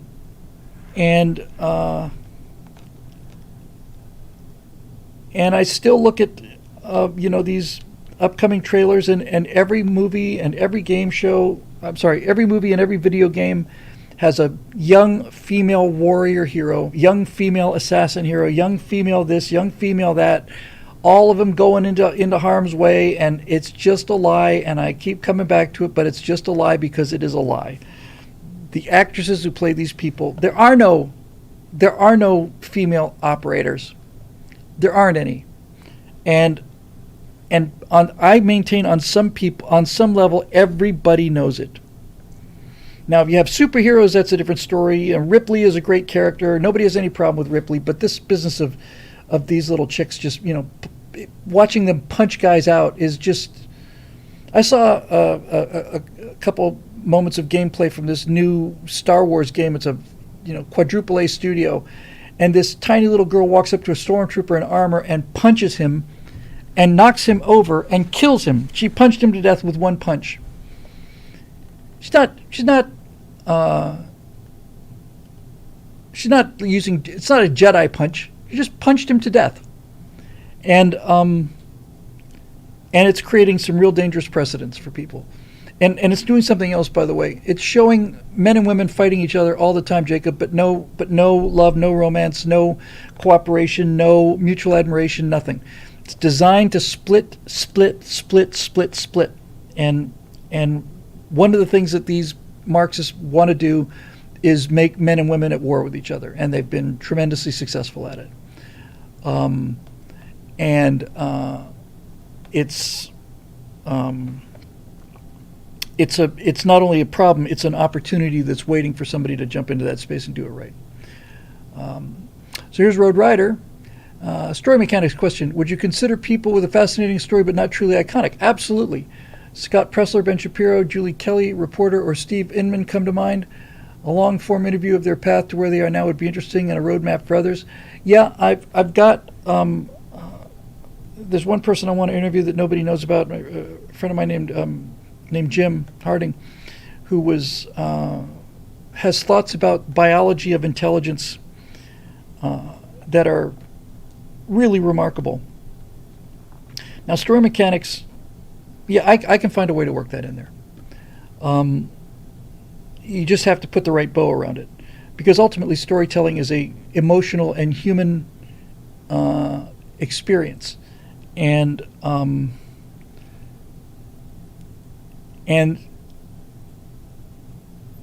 wondering if we ever get to AGI, whether AGI will tell each other stories. I suspect they will not, because I just don't think they can learn from stories. I don't think AGI learns from stories. I think they learn from data, from massive amounts of data. But a good story doesn't have to contain much data at all. You can convey incredibly powerful and useful information through stories, but I don't know. So back to the question. And do you have any basic outlines, timeline, storyboard of your colony stories that you'd be able to share in writing somewhere on the site behind the paywall? Seems so interesting, but I only get tiny bits and pieces here and there over the months on TSL, TSS. I have given this a great deal of thought. I was thinking about this earlier today. If I had the stuff copyrighted, it's not common for people to be reading scripts or showing things or so on, but yes, I would love to be doing that. I almost had it together for this week. I guess I'm not going to have it by next week because it's the day before the election, but the week after that, I'm going to show how I built some spaceships for the colonies. There's a guy out there who makes these unbelievably realistic, they're not even greebles. Greebles are little boxes and stuff that they put on like the side of the Discovery to make it look like little valves and tubes, and those are called greebles. This guy doesn't do greebles. He creates engineered pieces. Here's a winch. Here's a an attachment point, and I put together the centrifuge section for the spaceship I was working on out of probably 40 of them. And the problem is they're untextured. This is an example of me just not having enough staff throughput. I take one of these things and I clone them around, and they use them for part of the anchor to where the centrifuge is anchored to the central core, right? But I can't do anything with them because they're not textured. I could texture this, but then I can't use it again. What I need is somebody to go into all of these little tiny, it's very, very simple texturing, by the way. Just give it a painted metal and give it the mapping and throw a decal on it. And then once I've got the piece, this tiny little piece, once it's finished, then I can use it in build it, clone it, copy it out, all kinds of things. So it's got these ships in the colonies have to look like they have to. You should be able to look at a ship in the colony and say, that's what that piece does. That's what it does. and I see why it does it. I was thinking about things when I was looking at these centrifuges. It's really beefy, and you can get 1G there. And then my mind just starts running, and I start thinking, oh, well, on this ship you could advertise, this ship will take you from Earth to high G planets. We will spin up the centrifuge over the course of your journey, and on a 9-day voyage or a 19-day voyage, you'll start out at a comfortable 1G, and by the time you get to your destination, you'll be at 1.2 Gs, and you won't ever notice the difference. You'll be ready to step off and get on your new colonial work. And I just thought, that's clever. I look at these things and they're beefy, and I thought, they look great and stuff, and they don't have to fold or retract like they do on the Aurora. And then I thought, well, why would you want to retract those? That's ridiculous. And then I thought, well, since you're trying to get these things through a gate, you would be charging them by how much volume they occupy. You want to get as many ships into this one little circular area and get it through this gate in a couple of milliseconds. So you're going to charge not by mass. The mass doesn't matter. The length realistically doesn't matter. It's volume. How much, if you had a gigantic, huge ship, you couldn't put anything else in there with it. It would have to pay the whole freight. So I'm thinking about the economics of stargates and all kinds of things. It's never far from my mind, and I'll start looking forward to getting that. But back to the $100,000 question. Yeah, I would spend some of that money and have somebody just start texturing these things so that I could then assemble them into spaceships and then do renderings of the spaceships, and that looks cool and is just nothing but money. Looks great. And it's not just ships either. It's rovers and stations and all of this stuff, all of it. So that's for the Road Rider there. Road Runner, greetings, friend William. Thank you, friend Road Runner. It's always so nice to have a friendly greeting like that. Now that the election is only a week and a day away, are you feeling confident enough about the outcome to start thinking about what you plan on doing with the colonies, Major Mace Mattingly, or his good twin, Major Matt Macingly, or his good twin, Major Mace Mattingly, and your other endeavors? I'm hopeful that President Trump's numbers are going to be high enough that there couldn't be enough water leaks in Atlanta to make a difference in the outcome. My wife and I voted Saturday on a paper ballot. Thank you for providing an uplifting message for us. Before I started watching the Stratosphere Lounge Stratosphere Studio, I was sure that our country was on a downward spiral that would make the fall of Rome look like a Hallmark movie. I no longer think that way and have more optimism about the future. Thank you. You're welcome, and thank you. This is a feedback loop of optimism and support. And as far as the question goes, I feel like I talked about that at some length at the beginning, Roadrunner, so hopefully while you were watching, you got the sense that your question was answered there. So hopefully that takes care of that, because I did cover that at some length earlier. Okay, from Eric Blake, tonight, the case of the Christianized horror mythology. So, Bill, one of the themes in Halloween season that's deeply fascinated me is the sometimes surprising connections between classical night monster mythology and Christian mythology. In the Eastern Orthodox version of the account of St. Christopher, for example, he's an actual werewolf, not just, as Catholics and Protestants believe, called the dog man by the Romans because he's a big, tough guy with an ugly mug. And leave it to Eastern Orthodoxy to believe in actual werewolves. And I'm not trying to be denigrating. I just know that church better than I used to. And, of course, the Dracula origin story is Vlad Tepes, the Impaler who renounced God for dark power. What do you think of these connections between horror and Christianity? Is there a deeper meaning here, more going on than most people would think? That's a profound question. I just had an answer that just came to me that may be worth the price of admission here. What horror movies do, supernatural horror movies with werewolves, I'm not talking about slasher films, but anything else,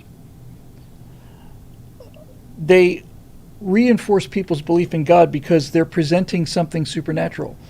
If you can have a werewolf, that is a supernatural creature. Again, that's different than a slasher film. If you have a werewolf, then supernatural things happen. And if supernatural things happen, then that means that if you can have a werewolf, then there's got to be a god and a devil. If a werewolf is killed by a silver bullet, that's a piece of supernatural mythology transaction that sets the rules, saying that there are rules bigger than the rules we play by. In other words, a big old honking gun, you should be able to put 7 rounds of a 45 ACP into a werewolf and kill it dead. It'd be no different than shooting a large lion or a gorilla or something. But they won't kill it, but silver bullets will. So so when you allow something like a werewolf movie, you are automatically bringing almost certainly Christianity into it, but you're certainly bringing in supernatural laws that supersede the laws of just regular mundane everyday life. Oh, we need silver bullets to kill it, or we need garlic or a stake through the heart to kill a vampire, or holy water will burn its skin. Holy water and the crucifix in the Dracula mythos is introducing Christianity into the culture. You don't have to be a Christian or even believe in Christianity. You could be one of those people that hate Christianity, but you see a werewolf, you'll still do this. The idea that you could hold up a silver cross to a werewolf and drive it back. Sunlight, Baron of Grey Matter says sunlight. And sunlight will kill vampires, but sunlight is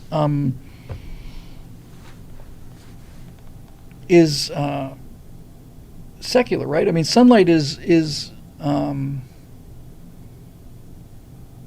sunlight is of this earth.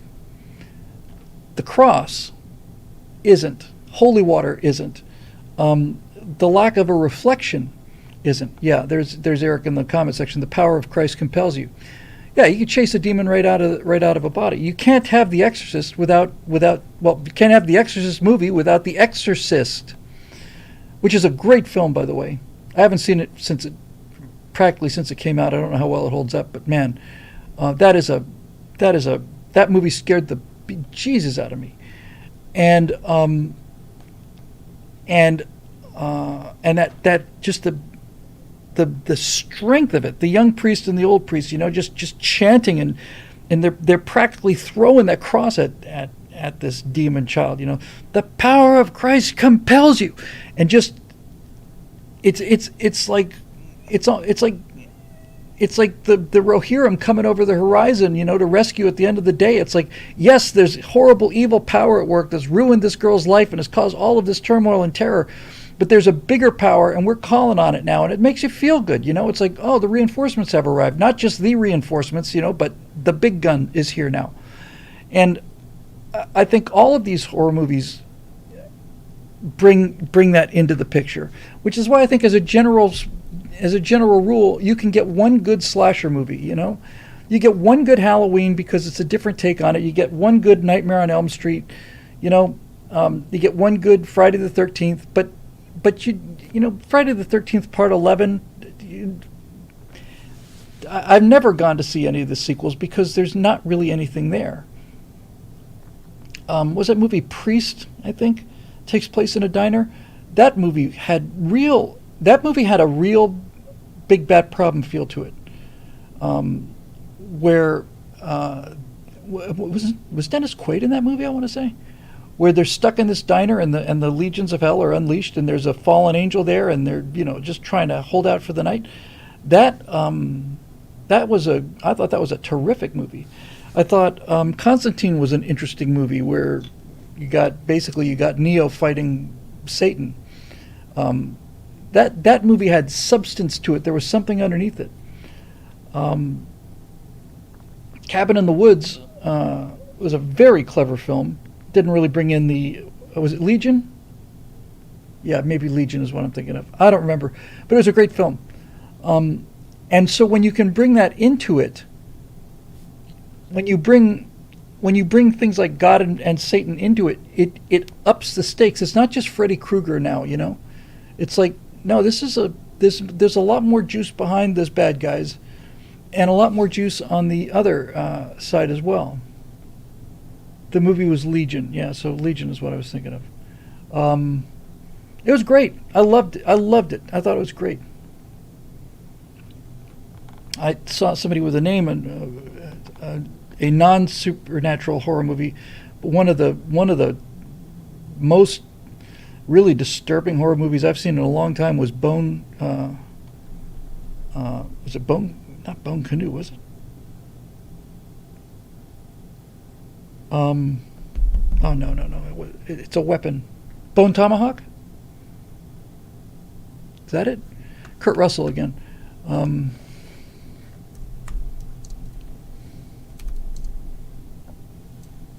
Bone Tomahawk. Yeah, Bone Tomahawk. That movie was a disturbing, scary freaking film. That was not what I expected. I was not ready for Bone Tomahawk. That was a great horror film. Great horror film. That's why you got Kurt Russell to do it. Okay, so Marusha answered that question, replied to that question. Here's Marusha Dark's question, and then that'll do it for the night. There was a movie called Near Dark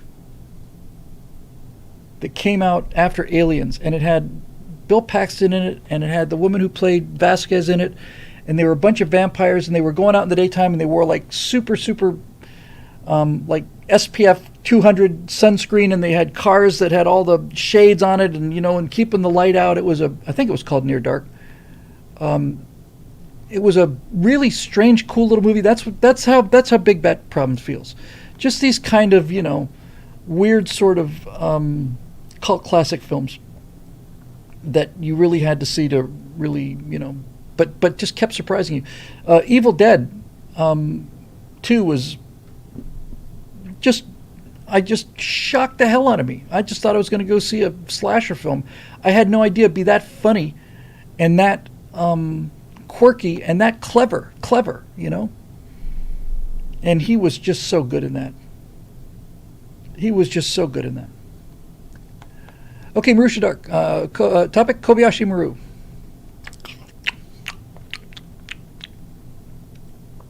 This is my boomstick is right. Steve's segment about the trolley problem is timely since we did a right angle show called AI and the trolley problem. The trolley problem is the moral thought experiment where a trolley is broken loose and it's going down the tracks, and you have the ability to reach a switch. If you don't do anything, it's going to go straight down and kill 5 people, but you have the ability to throw the switch that'll move it onto a different track that'll only kill 1 person. Do you make the switch, and so on? That's what brought this up. Steve's segment about the trolley problem is timely since I was actually planning to ask you something along those lines, as I remember doing one of these capsule experiments back in high school of here's 25 people, choose 15 to board the Ark. Yeah. There's also, there's a lifeboat and there's 25 people in the water and there's a description of each one of them. One of them is a murderer or a convict or whatever. Which ones do you bring in? I know in the right angle you said the only right answer is not to play. However, in the comments to the video, I wrote that the point of the ethical thought experiments, such as this, is not necessarily to arrive at a perfect answer, but to assess how you go about thinking through the problem and what factors you consider when weighing the relative value of human life. It's rather like the Kobayashi Maru in that the point isn't to win, the point is to test how you grapple with unwinnable situations. I don't want to play might be a way out of the thought experiment, but sometimes live fire exercises don't give you that option, so it's helpful to know how you might react before you actually put into a situation for real. Let me just address that. The problem with the trolley dilemma is you become the arbiter of who's fit to live and who's not. And I said, if you accept the premise of the trolley argument that you save the 5, it is ethically correct to save 5 lives rather than 1 life. Then they say, okay, one of them is a convicted murderer, or here's 3 convicted murderers versus 1 innocent person. Which one do you save, and so on. And so the whole thing is designed to test how you, as Marusha points out, how you come to moral decision making. And my answer on right angle is I refuse the premise. The premise is not to decide, because if you buy the logic of the trolley argument, there is only one answer, and that is that you switch the trolley to kill 5 million people in order to save 5,000,005 people. That's the inevitable outcome of the logic of the trolley problem. And I said, I deny the premise. The answer is not to decide which people get killed. The answer is to find a way to stop the trolley. That's the answer to the trolley problem. Do you switch this or do you switch that? I don't do either. I warn people. I try. Yeah, but that's not the question. No, but it is the question. I'm not going to get into being the person who. It is not my place to make moral decisions about who lives and dies. It's just not. And And that's the premise that I reject. So you can say, well, you're not really answering the question, but I am answering the trolley dilemma. I am answering it. I refuse to play it. I say stop the trolley. I say warn the people. That's my moral calculation. I'm not gonna parse who lives and who dies. It's not up to me. So I reject it. And I just say, let's just figure out a way to stop the trolley. Same thing for the lifeboat situation. You know, the lifeboat situation is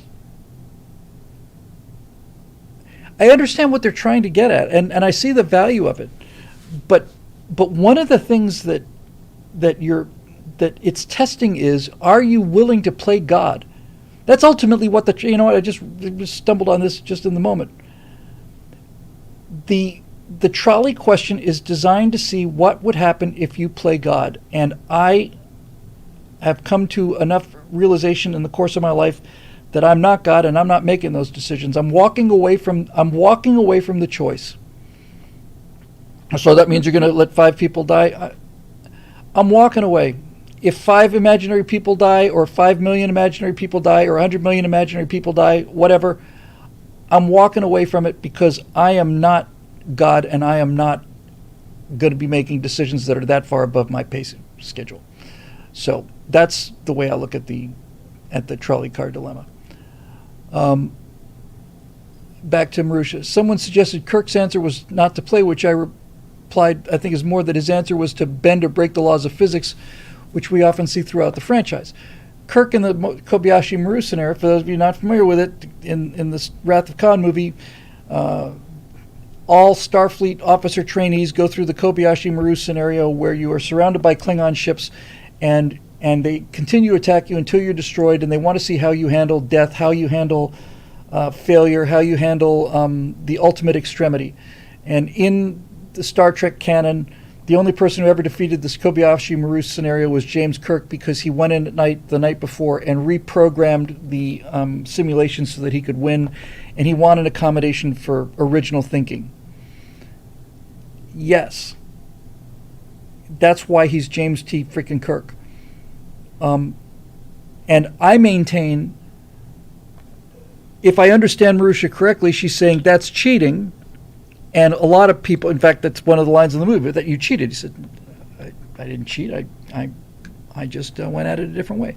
But my point is that Kirk is right. The reason that the Kobayashi Maru scenario is so interesting and such a great part of that greatest of Star Trek movies is, people think that Kirk ducked the issue, that he cheated his way out of the issue, that he avoided facing the inevitable. But that's not the point. The point is that that's what makes Kirk Kirk. Kirk doesn't like to. I don't like to lose. He doesn't like to lose. He doesn't accept the no-win scenario. It doesn't exist for him. He just plain doesn't believe it. There's always a way. I had a flight instructor who told me that. The same flight instructor told me so many of these other things. He said, Bill, you fly it all the way to the crash. There's always a way out. Always. There's always a way out. He told me a story. I've heard it anecdotally before. I don't know whether it's true or not. It's not impossible, but it is extremely unlikely. But the story is, there was a pilot who was doing aerobatics in an aerobatic-rated airplane, and he went out and he overstressed the airplane. And he cracked his wing spar. Crack. So if you got a wing spar at the bottom, like this, here's the fuselage and here's the wings, and it goes crack, and the wings want to fold, and then he's seconds away from death, because the wings will go this way. But what the guy did the second he heard the crack was he turned the plane inverted. Now, when the plane's inverted, the spar is still cracked, but now the cracked spar is in compression, so it doesn't fail. And the story is that this guy flew back to the airport inverted, flew it right down to a landing on the inversion, and then at the last minute snap rolled the thing around, and the second he snap rolled it, wheels came down and the wings fell off, and he got out of the airplane and walked away. Whether that story is true or not is essentially irrelevant, because you should treat it like it's true. You know? I'm not saying that there's always a way out. I'm saying your attitude should be that there's always a way out. Chuck Yeager had to bail out of a starfighter he was in, but prior to that, he got himself into a flat spin in something. It might have been a starfighter, it might have been an F-4. The F-4 was unrecoverable in a flat spin. And they told me this story too when I was a flight student. I learned a lot as a flight student. I had great teachers. And they said, Jaeger got himself into a spin. He couldn't get out of the spin. He's coming down, just rocketing down. They're screaming for him to eject, to get out of there. And he realized that he could not get the plane to stop spinning, but he could get the plane inverted. So he's in a flat spin like this. He couldn't stop the spin, but he knew enough how to get the plane inverted. He said, I couldn't get out of the spin, but I could get it into an inverted flat spin, and I know how to get out of one of those, he said. So he made it worse in order to get out of it. He said, I couldn't get it out of a spin, but I could get it into an inverted spin, and I know how to get out of one of those. And I thought about that. And I thought, my God, your altimeter is just a blur as you're heading down to the earth and you're certain death. And instead, you ride it out and say, if I make this worse than it is now, that may give me a chance to get out of it. That's what's meant by there's always a way out. And I think that's why Kirk is Kirk. He's there's always a way out. He's facing this giant dinosaur lizard that's got an obsidian knife. He's thrown boulders at it. It just shrugs it off. He could make an obsidian knife too, but it won't go through his skin. Kirk knows that. So instead of just giving up or running away, he refuses to accept the premise that he's outmatched. He refuses to accept it. Okay, so I'm not as strong as he is, and I'm not as tough as he is. And I don't have the physical strength to bring this giant lizard down. So what do? If only I had a gun. Wait a minute. And that's why he's James T. freaking Kirk of the Starship Enterprise. Back to the end of the question here. I know that you also said the problem of having to make choices like this is at the feet of progressives, but the point is to assess the test taker. I think you agree that we could frame the situation any way we want to. Here's 15 Nazi men and 10 intersectionalist women. Choose 10 to board the Ark, and does the subject prioritize survival of the species if the only people left have all the evil philosophies, for instance? So for real this time, Mr. Kirk, what do you look for when answering the trolley problem? This Kobayashi Maru, I refuse to play, is understandable but not allowed, and this is suddenly a live fire exercise. No, it is allowed. I refuse to play. That's my answer. You may not like the answer, but that's my answer. My answer to morally deciding people's lives is I choose not to play the game. I'm not going to give you the answer you're looking for because I'm not going to walk into a box that I'm not going to walk into. I'm not doing it. I'm not doing it because I know where that ends. That ends with the killing 500 million people to save 500,000,001 people. And switching and back and forth and, this person's 86, but this person's only 23, and this person committed adultery. Those are not decisions. My answer to your question is I refuse to play God, and I refuse to play this game. I'm not playing it. That's my answer that is my actual official answer to the trolley car dilemma is I'm not playing. I'm not playing. And that's all you need to know about me. I'm not playing. Looks like we got at least one super chat here. Let's see if there's another, missed one or two, and we'll call it a night, I think. Looks like two. Lapco 92 again. Sometimes cheap movies knock it out of the park. Bubba Hotep and Tucker and Dale versus Evil are total gems. I haven't heard of either one of them, but I'll go looking for them. If they're online, I will watch them. And then one from Brian Woodbridge. I completely agree with you on the trolley problem, Bill. I have somebody drive up with tools to help them stop the train or whatever. It's a bogus question that academics think is deep.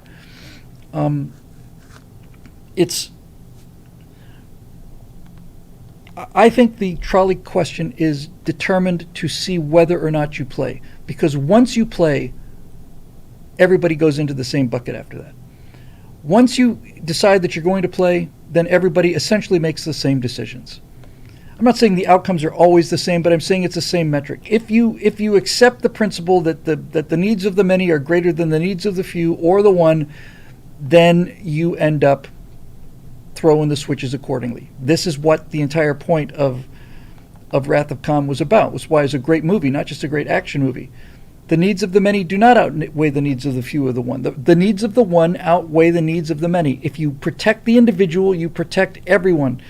If you protect everyone, then you die an individual death and you shoot and kill as many individuals as you take in order to save as many other people, and you end up with the Soviet Union or National Socialist Germany. And I'm not going down that road. I'm not. So, there you go. So that'll do it for the questions, and I'll do it for me, I think, for the night. Gave me a lot to think about tonight, guys, honestly. Really, I didn't get so many answers out of it, but definitely not what I expected. So I'm very grateful for that, and as always, very grateful for all the kind words and stuff. So we'll be back on Thursday for Stratosphere Lounge. We'll be back on Monday for... I'm not 100% sure. In fact, I am virtually positive I will not be back on next Monday for Stratosphere Studio, because I'm going to be here next night, and I got to save my voice, because we'll be here until the election is either called or water mains have burst in 7 swing states, and we have to call it for the night. So no show next Monday, but a week from tonight we'll do election coverage, and I'll see if Newsmax is covering it, because I like them a lot better than I like Fox these days. And we'll just color in the map, and we'll just sit and talk, and we'll either have a good time, a bad time. It'll be a nail biter, or it'll be a party. I might even bring some alcohol. Who knows? I might even... Missed your Godzilla super chat. All right, well, then I will go back and find it. I looked 3 times, but I didn't see it. I'll check again. Oh, I did miss one. I missed a couple. Flesh and Bone, Dennis Quaid, and Meg Ryan are awesome romance. I haven't seen that. I got to meet Dennis Quaid, and I loved Meg Ryan before she destroyed her face. Everybody had a crush on Meg Ryan. I thought she was the cutest thing in the history of the world. And then she destroys that face with the fake lips and the fake cheekbones, and it's a crime against nature. Jesus wept. It was really just terrible. And here's a super chat I missed. Since it's entertainment night, what did you think of the plane in Godzilla -1? That was a historical prototype and an interesting design. Yes, it actually flew. I think very limited operational experience. I thought the plane was great. It was a very unique pusher canard design, and it was perfect for the movie because it looked like it was, real next gen stuff. And it was exactly real. The second I saw it, I didn't go, oh, look at this, there's some fantasy plane they cooked up. No, the Japanese actually built them, and they flew a few of them.